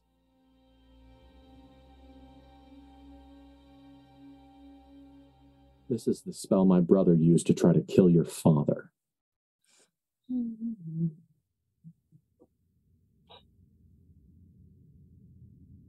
You see, your father couldn't summon Osghouls. He didn't know how. He wasn't good enough. They had to call in outside help from other chapters, people like me, to summon them and to bind them. And when your father turned his back on everything he spent his life, that I spent my life building, this is the book that we opened to tell those bodyguards that he thought were his to kill him.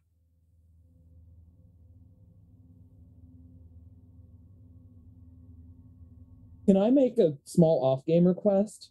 Yes. That while he was saying that, that's when Bethany and Margaret are coming down the hallway to find us, so Bethany can hear that. Yeah. Yeah. Yeah. So and that's, you guys got a lot of like. Matthew pushed. Yeah, we had a lot of time. The door is open because Matthew pushed his way in, and that very angry voice echoes down the hall. Yeah. I'm all for that. Cool. Also, since I briefly broke us, I did a keep it together roll because skin book and pregnant, and I got the middle one. So Clara is distinctly nauseous at this moment and getting more nauseous, and she's halfway, so she's like keeping it together but barely, and Matthew might notice the cracks. Yeah. This is the first time her performance is cracked. Now understand, I didn't try to kill your father. All right? I was just one of the few people in the world that knew how. Your brother tried to kill our father. Yeah. then you really killed him a lot. That does seem to be closing the circle, doesn't it? So you could fucking say, what I am trying to tell you, if you want to see real power,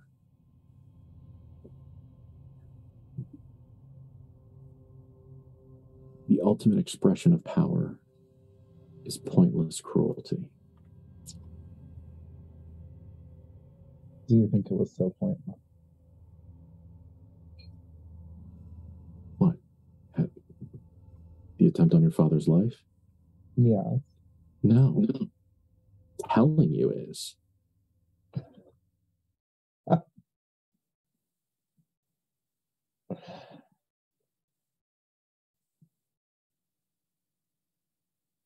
Bethany, Margaret,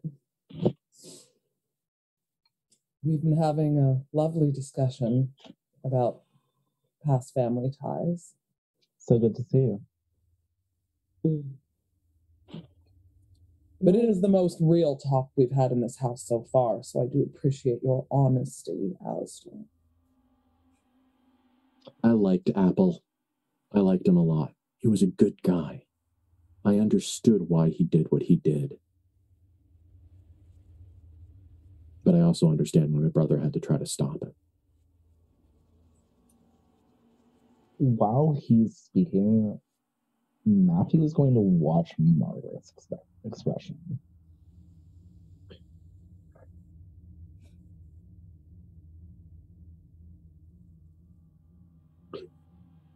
The answer I want to give you references domestic abuse.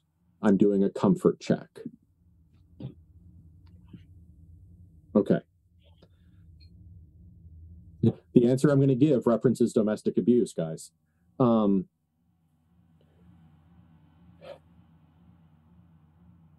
look he gives Margaret is the look of, I am going to take this out on you later.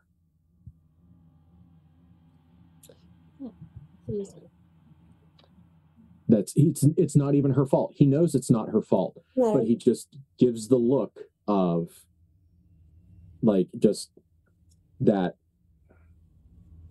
look of there is the thing that I'm going to be angry at later. Mm-hmm. Matthew will meet Bethany's eyes when he notices this look. Bethany has like a protected hand somewhere on Margaret's body at this point, her arm or her back, but somewhere. Like the look she is giving Matthew is very similar to the look that Clara saw in her face when she jostled that manager's brain until he had an aneurysm and died. But very specifically at this point in time referencing Margaret, like this woman who is useful to us. Like it is, Bethany is claiming her as someone she is going to protect as she can. And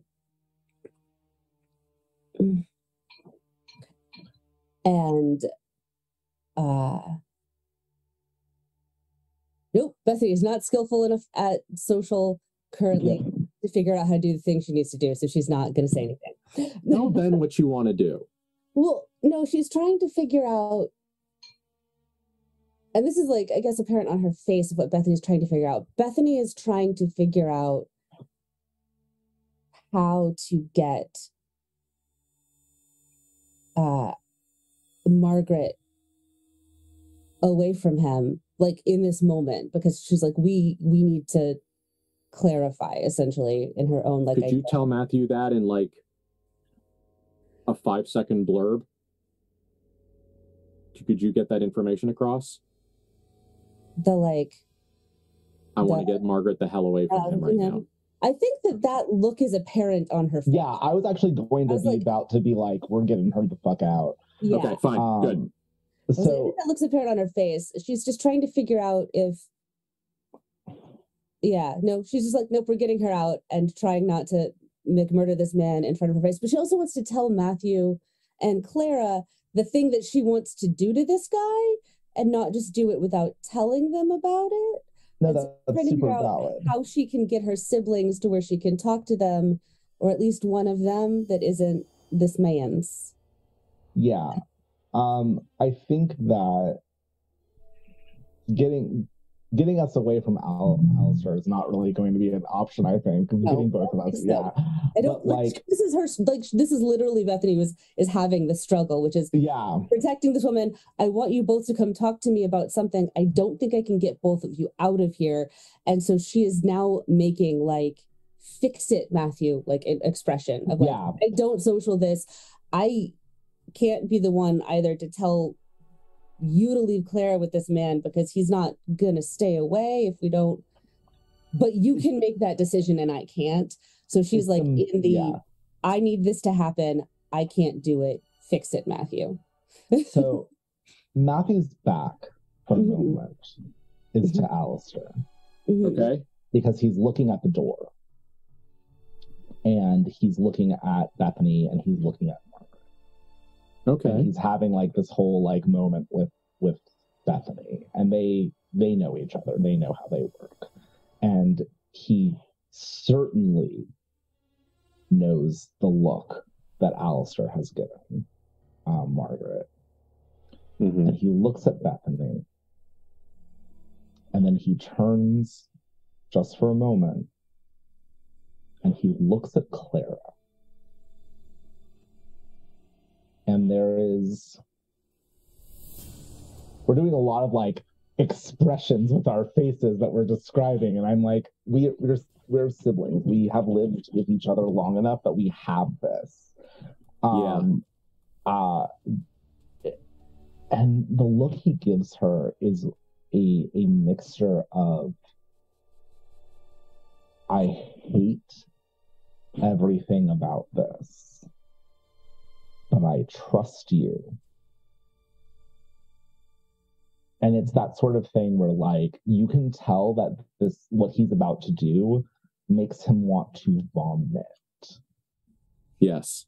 As a matter of fact, you are amazed at how clearly the layers of Matthew's emotions are how much of an open book that is to you. Yeah. And he, after having just laughed at, the whole conversation of his father's death,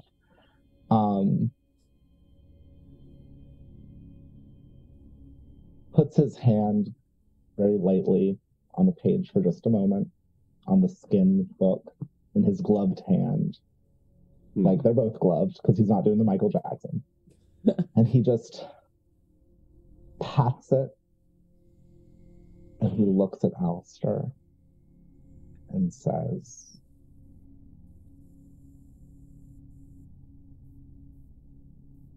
I feel I should leave you two alone for a bit. And he starts to go out the door, and he takes Bethany's arm. And there is such tension in his shoulders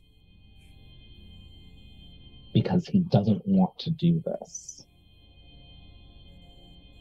But he has to trust that Clara knows what she's fucking doing. Yeah. And it's the only way that they can talk to Margaret. Yeah. Yeah. Okay. Ugh. Lovely role play. Ugh. Yeah, everybody good? Okay. Yeah. Even the cat's invested. Cat is Nikki will not stop yelling. It's fine. That's because he's horrified. He came around and stood at the edge of my bed and looked up at me and just screamed for a while. Rude, buddy, but that's okay. It's fine.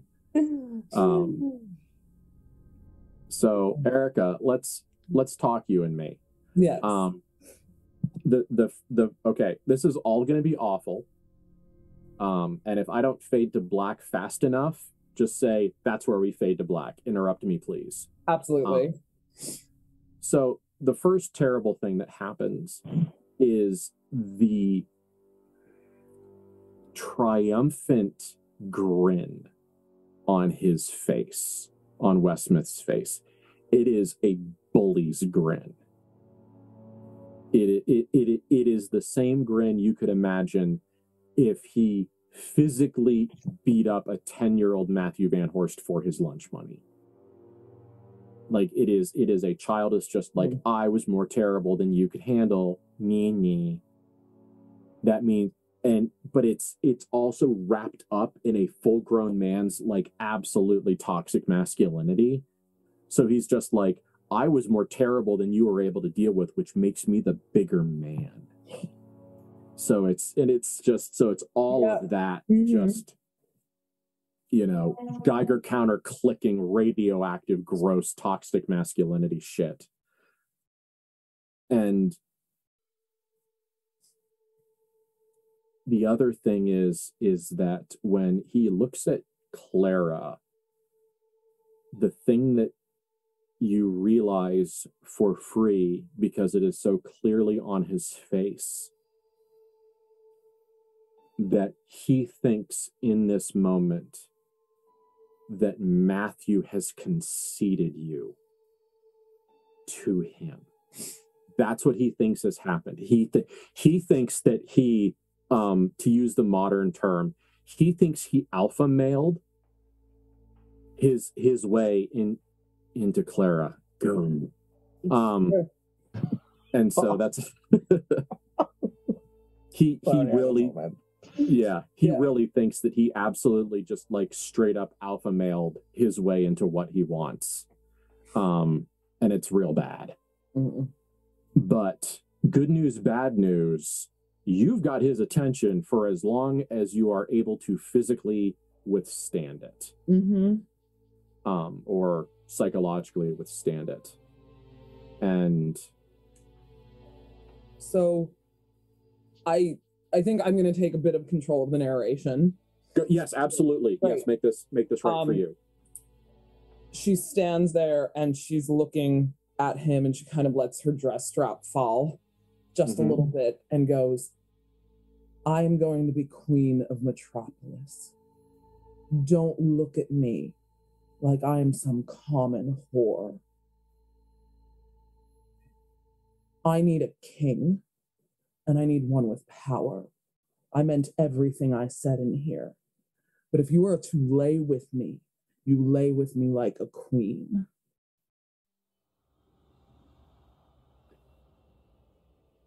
And he runs his finger in that, like, little flirty, thinky way over a box that's on his desk and says, and what exactly does that mean to you?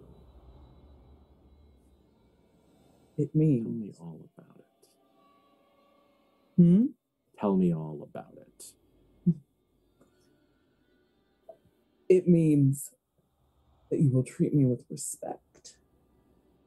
You will treat this body as you treat your beautiful museum pieces here, and we will speak words of power when we lay together.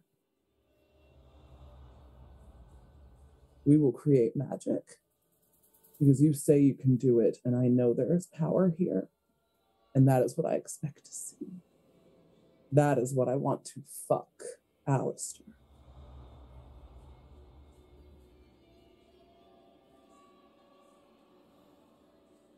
Well, I think that's generally where we're going to fade to black. And over the course of the scene, she's coaching him like that. But, like, if this was being shot for, like, the HBO movie, it's clear everything she's saying to Matthew. Oh, I love it. Oh, God. She taps out in her head and is saying all of these beautiful, commanding, you are my king and we will rule together, and absolutely thinking about Matthew while she does this awful act. Yeah. But the actress is going to act. She gets very method about this and gets through the scene. And probably at the end of this, even if he doesn't call power, though she is trying to command him to do some sort of magic spell, because she wants to know if if sex can be a part of this. She wants to know how deep and dark her review is going to get one of these days. But the end of this is the end of her forbidden inspiration. Well, as somebody else once said on this channel, all sex is magic, some magic is sex. Yep. So how about you roll your forbidden inspiration? I am sorry, there is only so much awful male I can Oh, it's totally fine. Once, and he's a lot. Oh, I rolled a 12 again, and I don't know that I have enough to. That's still not a 9. It's not 9. No, it's the I don't know that I hit. Oh, it is plus soul. Oh, got it. I got the 15. Okay. Great, because my soul is a +3. So let's look that one up. In my book, it's 99, but I have the cool Bible edition, which I'm still. Oh, it's like I marked it with a bookmark. Yeah. Choose 2 options. Entice an entity to come to you, see through the illusion into a specific place of your choice, or receive inspiration. Yeah, like I'm looking for the inspiration, and I'd love to see through the illusion here. I will give you the inspiration first, and let's see how you want to respond to it. Okay. It is in this moment with this person who has seen through the illusion, who has been bathed in magic and ritual for a large portion of his life. Admittedly, it is kindergarten magic. Even this stuff is still magic by rote. It is incredibly powerful and extremely complicated, but this is still a recipe. But he has been bathed in magic. The illusion has been torn from him. He is awake. He has been awakened, and so there is a power to that. And it is... God, this is uncomfortable. This is a battle for control. Because his opinion of sexual encounters are the bad version of possessive and controlling and struggling for power and authority and everything else. And so he is playing against Clara. He is trying to take control of this quick piece of quick and dirty sex magic. And it is in that moment when Clara realizes the role he's playing and the way this is interacting, and that this is a conflict piece, that Clara, you get a sense that you have an insight into how you can use someone's obsession to pull power out of them. Oh. This is the beginning of your magical enlightenment. The thing that I want to do, and I don't know if this is possible, but the moment she saw that he was awake and realized that that's what she's looking at through the illusion, she wanted to drink that from him. Or imprint it on her, or somehow, as you just said, pull power through the obsession. So I don't think she can't take his awakening, but if she can pull some of that power off of him.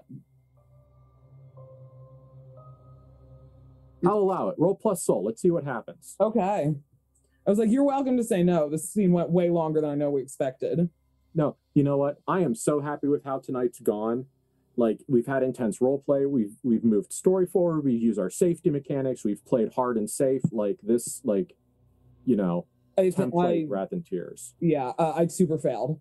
Though I think this is a place where failure can be interesting. Oh, hell yeah. Yeah, so she tries to drink that dirty, dirty pool. So I might also mention that one reason why it might have failed is based on the fact that he's obsessed with you, but you are not you fully at this moment. Because you've been kind of being out and like using the call and response. Yeah, so who knows? But she's trying to drink from a poison well. So. Oh yeah. Okay. So, how do you want this to go wrong? Do you want him to realize that you are trying to drink his power? Do you want to do it too much? Do you want to, like, how would you want worried that too much steps on Bethany's territory of, like, consuming souls. Okay. I could be wrong about that. I feel like let's dive in deep, and it's going to get messy in here, and then they get to do their part of the scene. She does manage to drink some. She gets some of that power, but it is so poisonous. And she was feeling vaguely nauseous going into this, that she's sick. Like, her illusion breaks. Okay. She finally, the actress breaks and the thing drops, and she can't keep the enjoyment on her face anymore. And that's the moment that he realizes she drank of his power and she's been using him. And this might turn to violence. Yeah. Like, just straight up violence. Sorry, Matthew and Bethany. No, I think this is... We'll make him pay. I mean, look, all I said I wanted to do was make him see terrible things every time he tried to touch a woman. This is not changing my mind. Fine. Yeah, okay. But yeah, so... I didn't mean only in a sexual way. I meant touch a lady. Can't do that. Also, my entire goal is to make him literally, like, lose his free will to his wife. So, like, yeah, so you great. know. But you can be as nasty as you want. We're here to make it real bad for him. So this is perfect because this is going to preview things. Mm-hmm. So,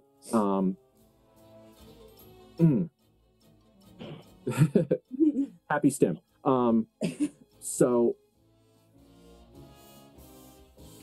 what I think would be interesting is for Clara's visible response to be actual retching.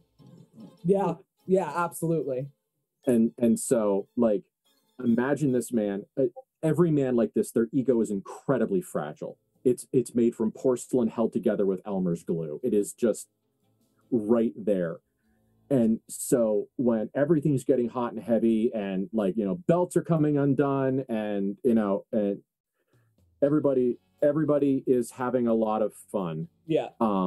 There's a big, forceful, awesome kiss, and it's right to the point where like proper, actual, like, penetrative sex is about to happen, and like all of and you know, garter is off, the skirt is up. Yeah, and that big final kiss before there's like the basic rearranging for penetrative sex, and you kiss him, and then you go right in his face, like full like smell the kitty litter box retch right in this fragile fucker's face. Yep, she does.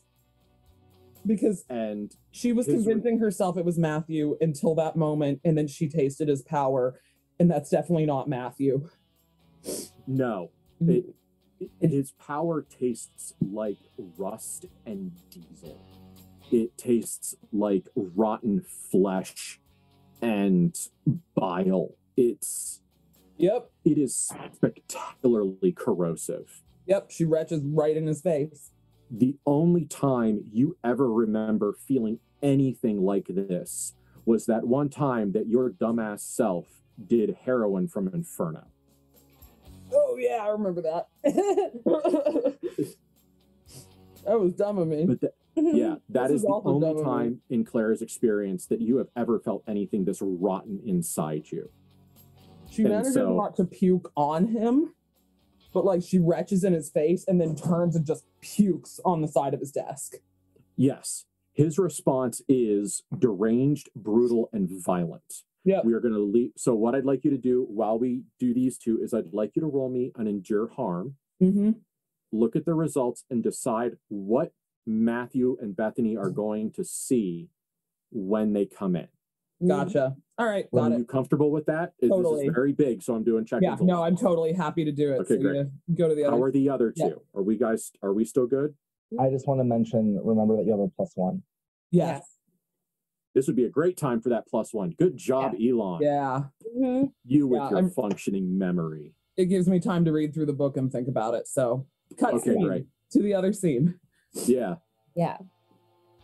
So.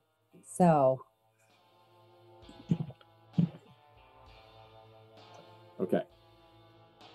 So in a calmer 5 minutes ago, the three of you leave those two to whatever the hell they're going to do. And so let's get back into kind of like into first person there. So how exactly are you two feeling in this moment? As I was gonna say, I think that Bethany sort of steers everybody into the kitchen, because even though it's not like the home, like our home kitchen that was like a place of our childhood that was very comforting, it is a place generally of comfort, and it is also a place that more than probably the rest of the house is Margaret's. That is essentially her domain, and so it is sort of ushering her to whatever little bit of her place of power like in this house is, to sort of have this talk as a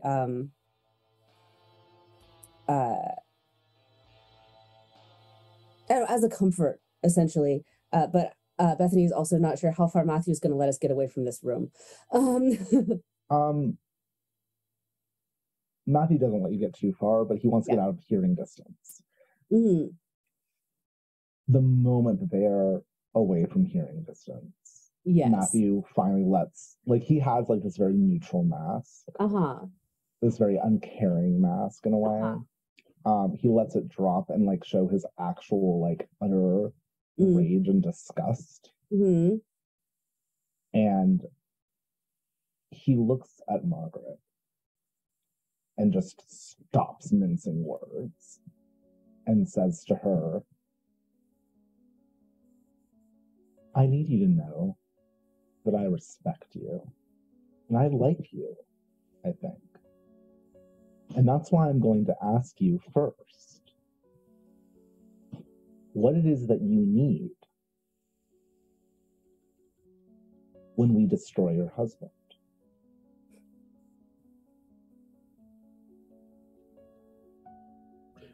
While you say this, to start with, Margaret has begun pouring herself a drink. Yes. I think, even though it doesn't matter, it totally matters. I think she's a gin and tonic. Like, you know, gin and tonic with a slice of lime seems to be the right drink for her. So she's preparing herself a gin and tonic with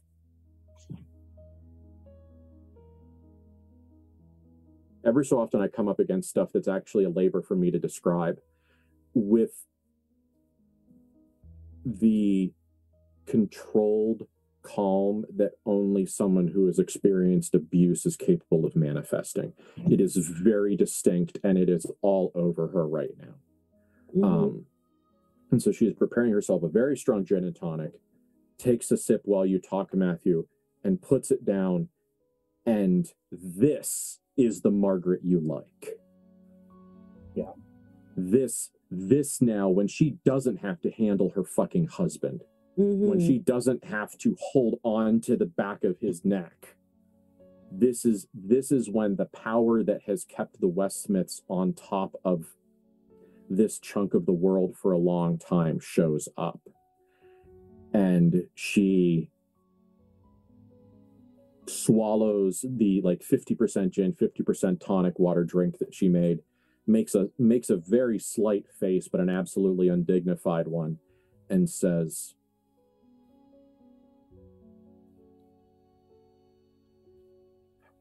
an alibi and an extra lawyer. Everything's already in my name. The will is to me. The house is, I'm co-signed on the house. All the bank accounts are in my name. Well, our name, but my name's on all of the bank accounts except for a couple that he doesn't think I know, but I can write a check and empty those out before anybody realizes what's happening. Matthew looks at Bethany. And then he looks at Margaret.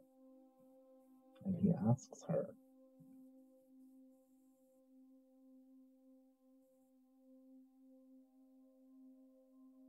do you know as much as him about the real world?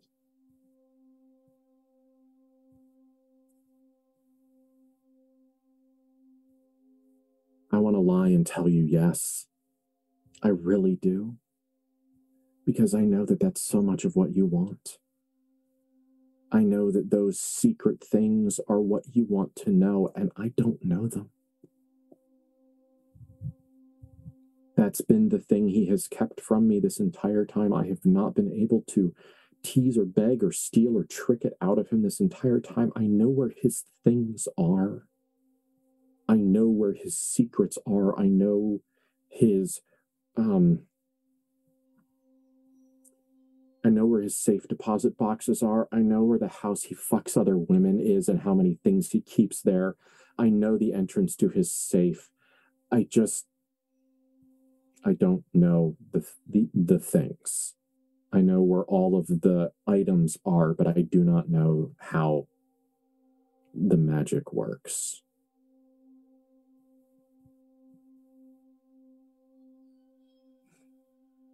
But I know that there's a lot of it and that it's real. Bethany. Yes, Matthew. I want to try something, but I don't know if it will work. What was your idea? Oh, at some point he should probably die. I'm very on board with that idea. But for now, I was going to attempt to inflict a conditional madness upon him that would manifest whenever he touched a woman in either a lustful or violent way, or both. They seem to be very much one and the same in him. I'm going to speak very quickly, Margaret, because right now, my sister has made herself a sacrificial lamb so that we can have a conversation. And you have to understand that I am not very happy about this, but I trust her. Do you understand what I'm saying? After a very brief and intense face journey, she nods. I think that's a good idea, Bethany. But what I really want is for Margaret to be able to have all the benefits that having a man by her side would give her, without the detriments. Margaret, I want to be king. And my sisters will be queens, and they will stand beside me.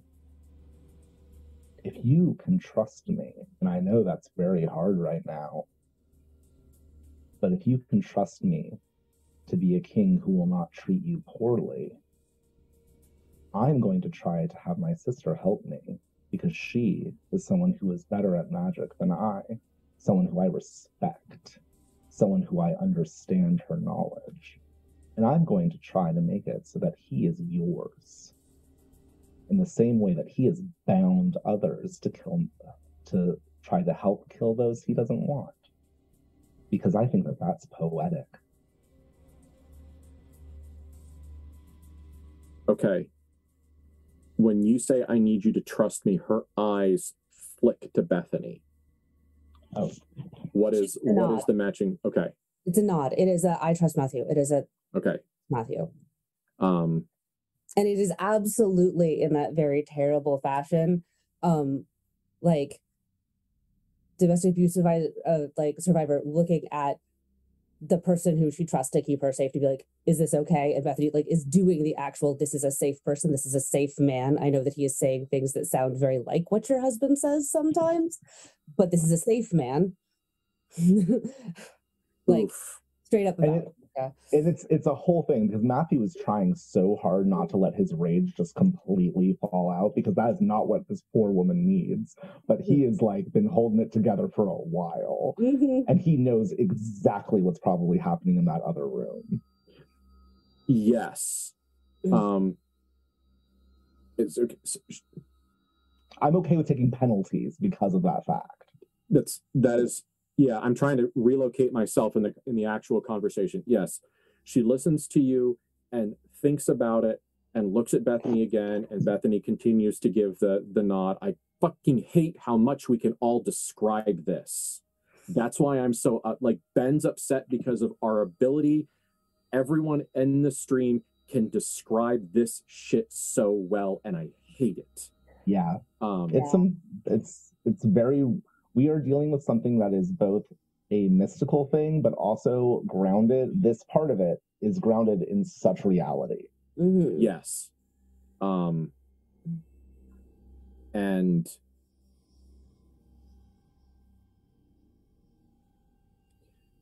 she says,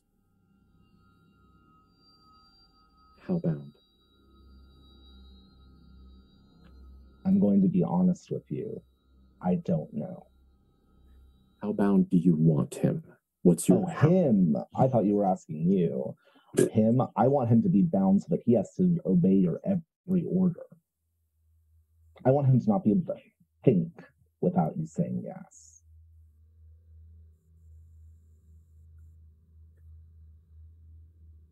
Bethany, the question that she does not ask with her mouth that you recognize is, will this stop him from hurting me?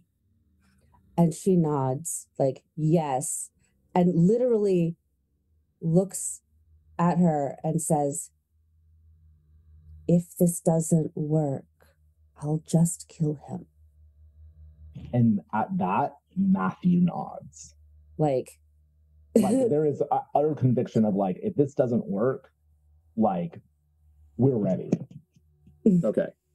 Like, so, that is her statement. It might not. If it doesn't work, I will kill him. Seems like he's not going to touch you. This seems like the perfect moment for things to go wrong in the other room. Mm-hmm.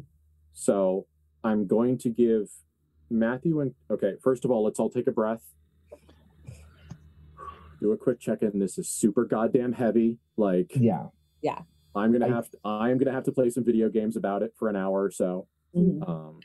According to what you told me when I checked in a little bit about this, I think you said that she would have to first pledge to Matthew first to work this, or can she do it while it's happening? It can all happen all at once. We're all very loosey-goosey. That's fine. I'm fine for loosey-goosey. I just wanted to check in because I'm like, oh. It's just you can't create a power structure that you're not at the top of. Is essentially your ban. Accurate. Oh, Matthew. Oh gosh, okay. Matthew, we're making you a subject. It's your first one. Here are the things that happen before we all run into the room and Erica tells us how Clara is. And she went on a face journey when she was figuring out those dice, so I'm very interested. One, the first thing that happens is that Bethany, you get a very weird danger vibe. And it takes you only a brief second or so to realize that your sixth sense is going off on Clara's behalf. Yeah. Which is a new thing. That's new and a thing. And like, there is a look, like her eyes go wide and there is a brief look of panic on her face that is directed absolutely at Matthew. Margaret is completely ignored in this moment, but it is a... And the other thing is, essentially, whenever anyone wants David to show up, he will. Oh, yeah. So this is not a thing that you know. This is a surprise. But if one of you says, I want David here, he's gonna come through the wall. Hell yeah. So if you want to discover that another night, that's fine. I'm just letting you know that that you have a psychic, I need help. So do you two want to do anything before you essentially break down the door? I think that when Bethany's eyes go wide, Matthew looks at her and is like, what is it? She just looks at the study, like towards that direction with the head. Yeah. Yes. And Bethany is just going to take Margaret's hand and pull her like along with her. whether or not she wants to go in and see what her husband has done, which she probably doesn't. So Bethany's like keeping her behind her, but like she has to come be here to get this thing. Yeah. And also to see this happen to him because she deserves to get to witness that. Yeah. So when Matthew probably kicks the door right off its fucking hinge, tell us all about it, Erica. As they're running down the hall, there is the very loud sound of a body being thrown into glass. And when the door is kicked off the hinge, Clara her dress is half ripped. She has been bodily tossed into a not important painting, and her painting have collapsed off the wall. And the moment you all come in, he has cracked her across the face. There is blood on her back, blood on the back of her neck. Her nose is now like that splatter of blood, and he's going in to beat her to death unless somebody stops this man right now. Like, she has broken his ego, and he will break her body until it stops moving. Yes. Are you okay? Are you okay? Okay. Are you all okay? Yep. Yeah, it is. Does Matthew get a chance to do any one thing before Bethany immediately casts Contagious Insanity on this man's? I think the one thing that he would do would be to use inner power to throw him away from Clara. Okay. So how about He's not trying to kill him yet. Yeah. Mm-hmm. Okay. He thinks that if he manages to do what he wants to do, then it's a fate worse than death for someone like this man. Absolutely. That is the only reason. Okay. So how about we roll those two powers, and Elon, tell me about yours, and then Kate, tell me about yours. Well, I got a 16 before I add my soul, so I'm pretty solid. Okay. Yeah, I rolled a 17 plus 4 soul is 21. Okay. Apparently KULT itself wants the storyline to go a certain way, so I'm not mad about it because I want this fucker to suffer too. The way that like Matthew basically does this is that he literally at the moment he sees this backhands the air to try to like use like that wave of force again to throw him against the other wall to get him away from Clara. Yeah, it's not like telekinesis. It's just this wave of like almost like shimmering, like I think the way that we've done it before is like just this sort of almost shimmering heat-like quality that just is a force. Except this time, maybe it's an awakening. Maybe it's the experiences in other places. Maybe it's just the fact that Matthew is so sun-crackingly angry right now. But that shimmering heat wave resolves into a golden wing that is the buffeting force. I love that so much. Oh, yeah. And so that is the expression that slaps him and does 2 harm and fucks him up pretty bad, and slams him into the wall where the plaster and lath actually impact. And he collapses. He collapses severely hurt, but will immediately start standing back, or at least intends to. He kind of like, he hits the ground and he starts doing that thing where he's desperately injured and he's trying to pull himself up. This is also the understanding that he is a hemophiliac, and he has just been slammed against a wall. And so it is clear to everyone in the room that he understands that he is already dead. And at this point, what's going through his mind is, take you with me. Whoops, we killed him anyway. Oh, you can save him. You can save him. Oh, yeah, he might be useful. It's just meat. Valid. Yeah. So, Bethany, what is the 2 in this 1-2 punch? Bethany, and I think part of the reason I think this works so well is that his anger at the point that they walked in the room was akin to madness. an anger that is a loss of control, an anger that is not cold and rational and right here and very controlled. It was an out of control sort of like loss of space. And so while he's in that very open to her state of madness, she wants to rifle through his brain, essentially, because part of it, one of the things of contagious insanity is you,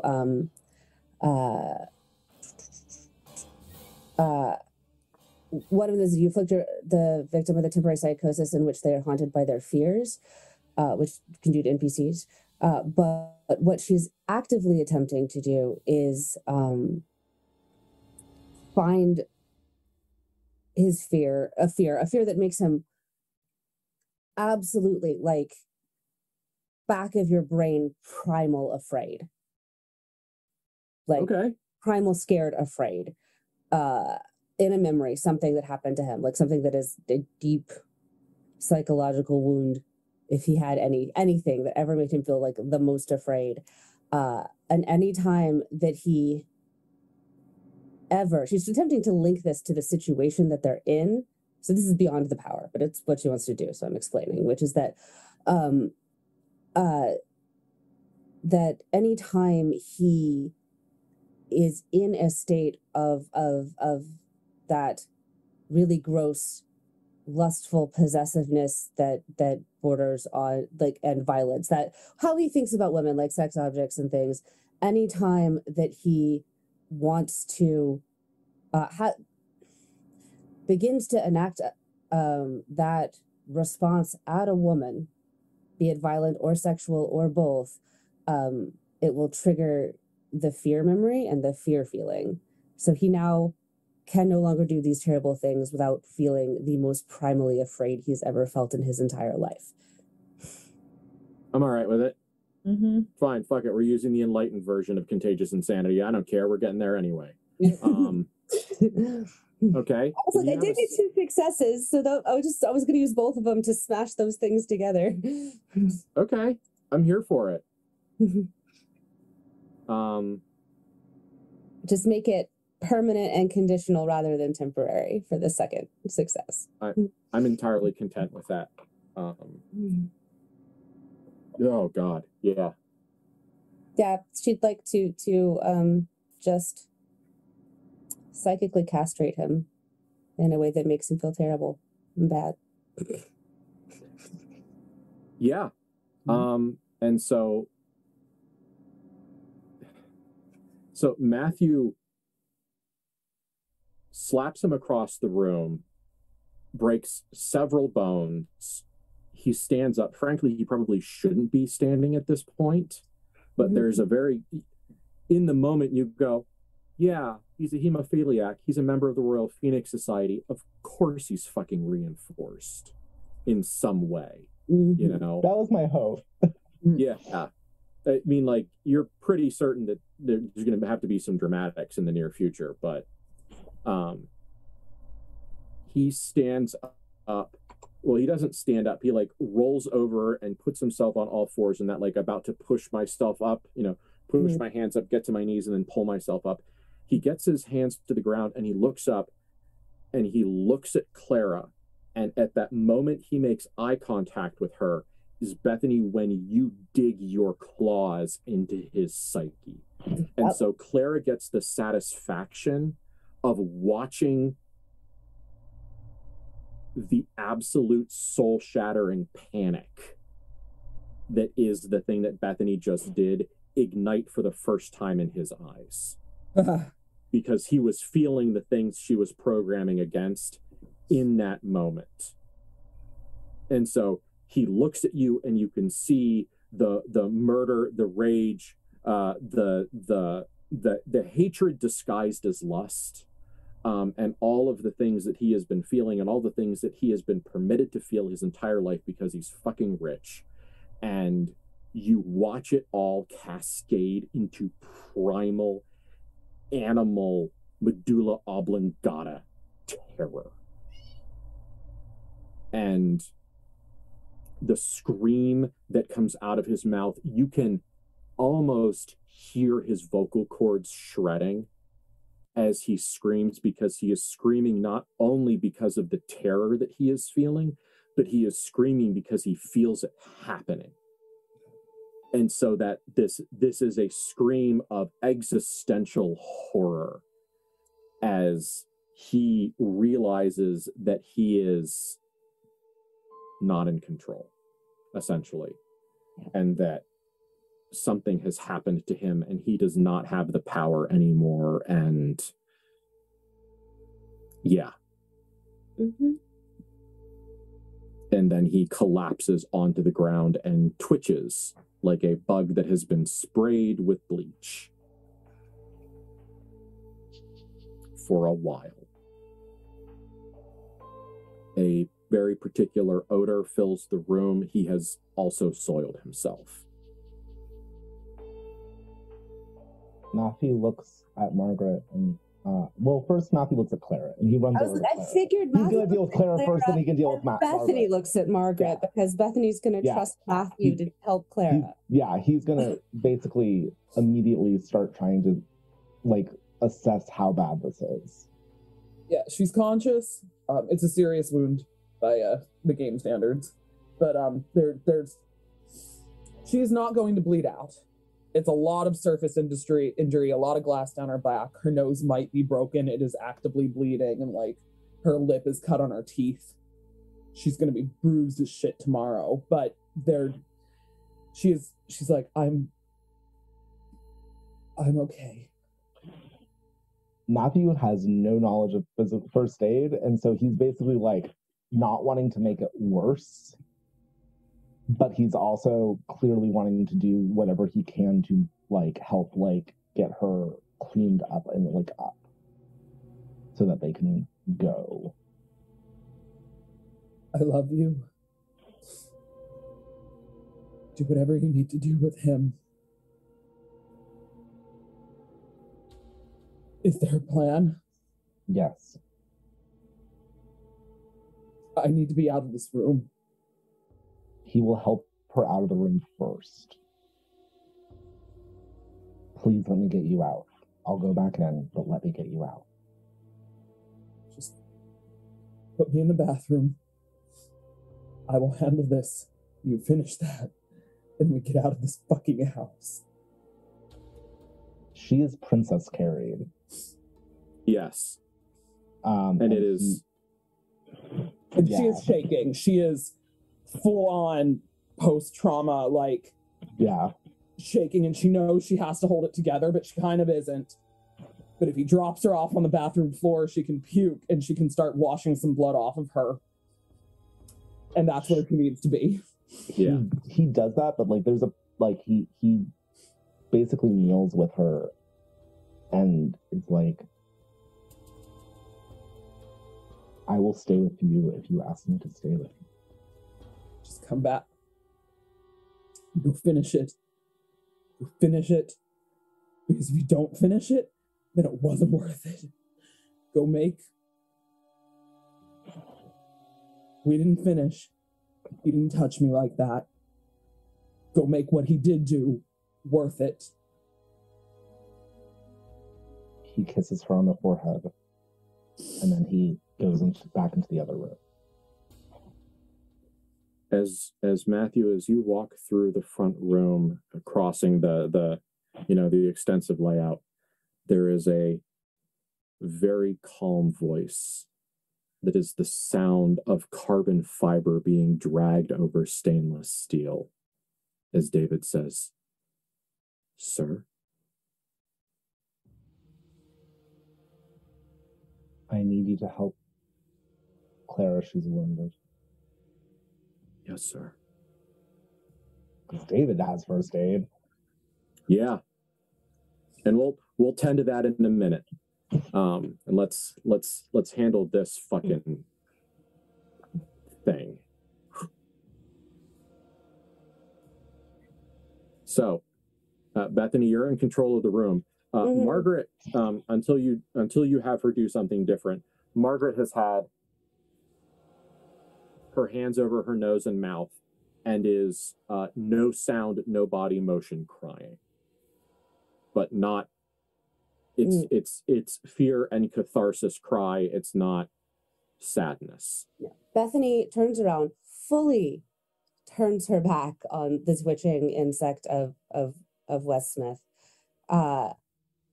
Does the thing where she's not like holding her, but like that good like forearm like the bicep compression, where she's like holding her by her upper shoulders, and like there's an amount of compression that is comforting.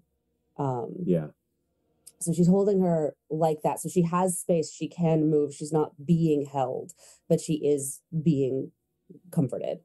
And looks her in the eyes and goes, "He will never touch you or any woman like that ever again."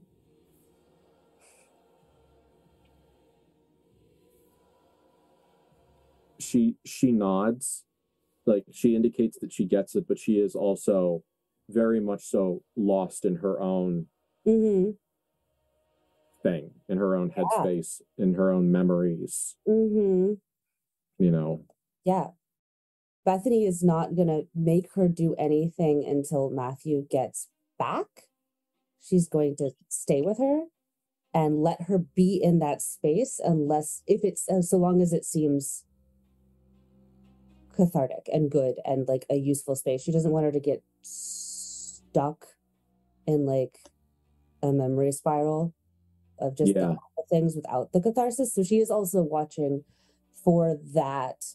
And it's Bethany, so she like knows what it feels like when you go away inside yourself and like are lost in a thing that people can't see and stuff. And so she's looking to make sure that she doesn't go off into that place, and will interrupt her if it seems like she is, but she is absolutely willing to let her like have as much privacy and comfort in this moment as Bethany can provide. You do gently coax her back out of a bit of disassociation at one point. And I'll say that it is at that point when you have gently, the right thing, but gently and terribly not allowed her to go anywhere else. Yes. Is when Matthew comes back in. Yeah.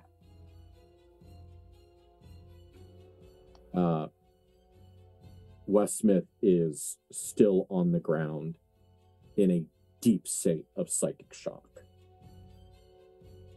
Matthew walks in pretty covered in blood at this point because he carried the bleeding Clara.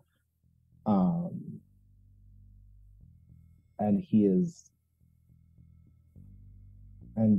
he walks over to Wes Smith. And he kneels beside him and puts a hand on the back of his neck. And he holds out a hand to Margaret and says, "We can let him die tonight. But if you want power, he is a tool for you to use."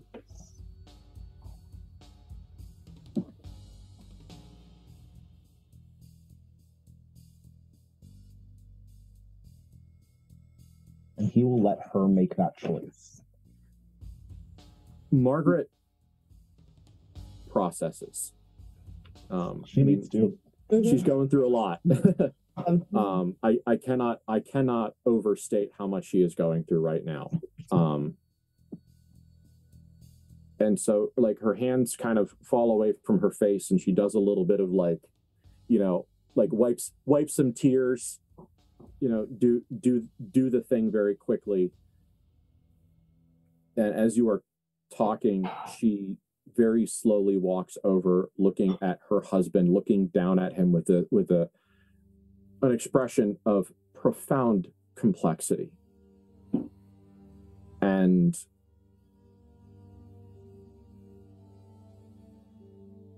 she listens to Matthew and looks at him and looks down at her husband and says very quietly, with a very with a voice, made rough and rattling by crying and all of these emotions, and she says, "It would be kinder to let him die." I know. And then she holds out her hand and says, "Bind him." Yes. Good girl. Yes. Good girl. Okay, Margaret.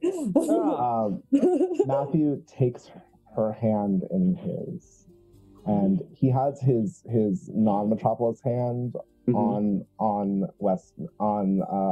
Alistair. He has, and so she can feel the sort of like alienness underneath the glove of his Metropolis hand, and he says, "Through my power and my authority, I grant you power and authority. Pledge to me that you may have a serf, for you are a lord under a king." He does not use lady. No. Mm-hmm. You are a lord under a king, and he is yours to do with as you need. A tool for you, a sword and a shield. This is not a knight. This is not a serf. This is a weapon and a shield for you to use for yourself and for the kingdom you are going to help build.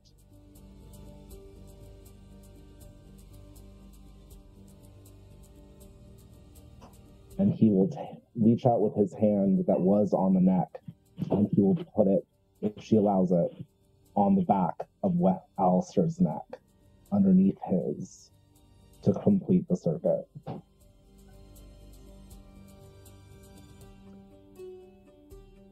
And she says in still that very rough, quiet voice, but in one that already sounds better,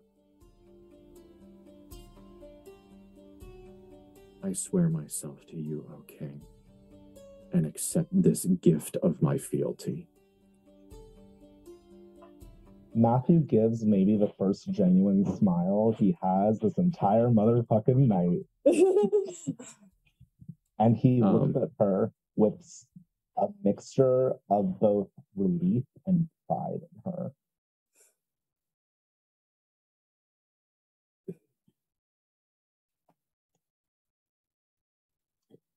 She's going through a lot right now. Oh, yeah. No. Yeah. And generally, I do not feel entirely qualified to describe all of it. She is going through a whole bunch, but some of it is also the catharsis of freedom and the catharsis of safety, because this is probably as safe as she has felt in decades. And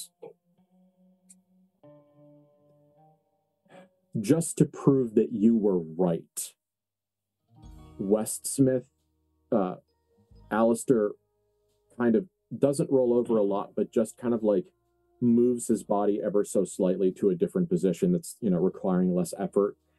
And his head twists and he looks at his lord, no longer his wife. And he looks at his lord, and you watch his pupils shrink and dilate and shrink and dilate, and he starts to not scream. He makes a gagging, clicking noise. And you realize that he has, in this brief time, already screamed his vocal cords out. And that this is the sound of you being right, because he looked at her and the thing that Bethany just put in him activated. Mm-hmm. And she says, "Quiet." and he slams his jaw shut so hard you hear a molar crack. He says, "Go to the corner and stay there until I get you." And he, with broken bones and, cracked ribs and at least one dislocation, pulls his body over into the corner and just curls up.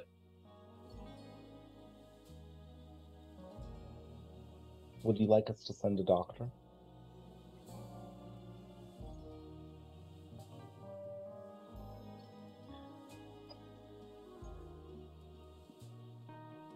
Let me think about it.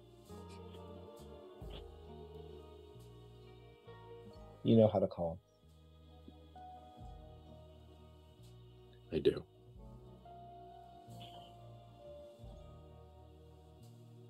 Matthew will stand up and he will look at Bethany again because he doesn't fucking know how to deal with this sort of thing. So he's taking a lot of his he's taking a lot of his sort of like cues from like, is now a good time for us to go? I need to go back to Clara. I'm really worried. Bethany gives like Matthew a little nod for him to go back to Clara, and she's gonna stay with Margaret just for one more second to make sure that she is settled, and then hopefully we can all GTFO. Matthew bolts with as much dignity as he can, but like he bolts back to Clara. Yeah. I think that we can say that for the most part, we're done telling this story for the night. Yeah, I'm good.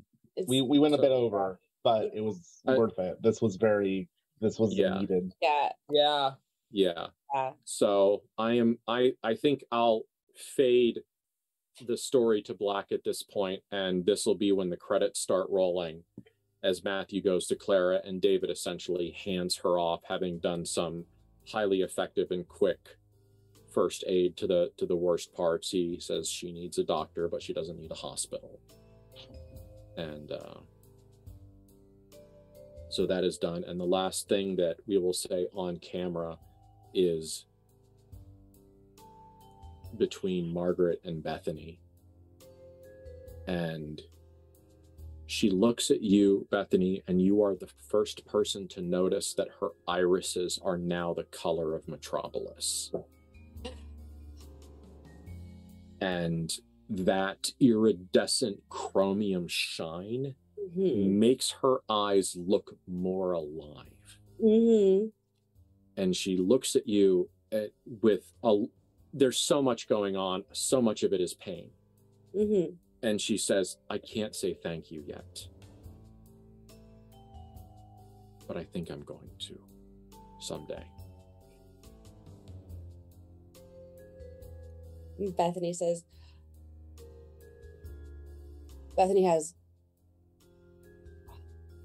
she's debating. No, first she says, you have our number, and like that. And then she's starting to leave. And she says, and she'll like turn back at the door to essentially ask her like if she has a friend she wants to stay with or come over, if she wants to not be alone in the house. And the laugh that she makes is 50% hysterical, 50% like cathartic joy. And she says, I have all the money. I can go anywhere I want. You can. And when she starts thinking about that, I think that's when we can... Yeah, let her fade. Yeah. And I think we're going to fade the story for the night at this point, too. If this hit you funny, there are lots and lots of resources for people who are, experiencing things. So please, if you need a resource, find a resource, reach out to it. There are people in the world who want to talk to you about whatever's happening and want to help you through it. So if you need someone to talk you through it, find someone because they're available. You're worth the effort. So make the effort. So anyway, we'll see you in 2 weeks. Then they go Yeah, I think it's good. We'll see y'all in 2 weeks. Yeah. So yeah, that's all for us tonight. No long anyway. Good night. Night. Night.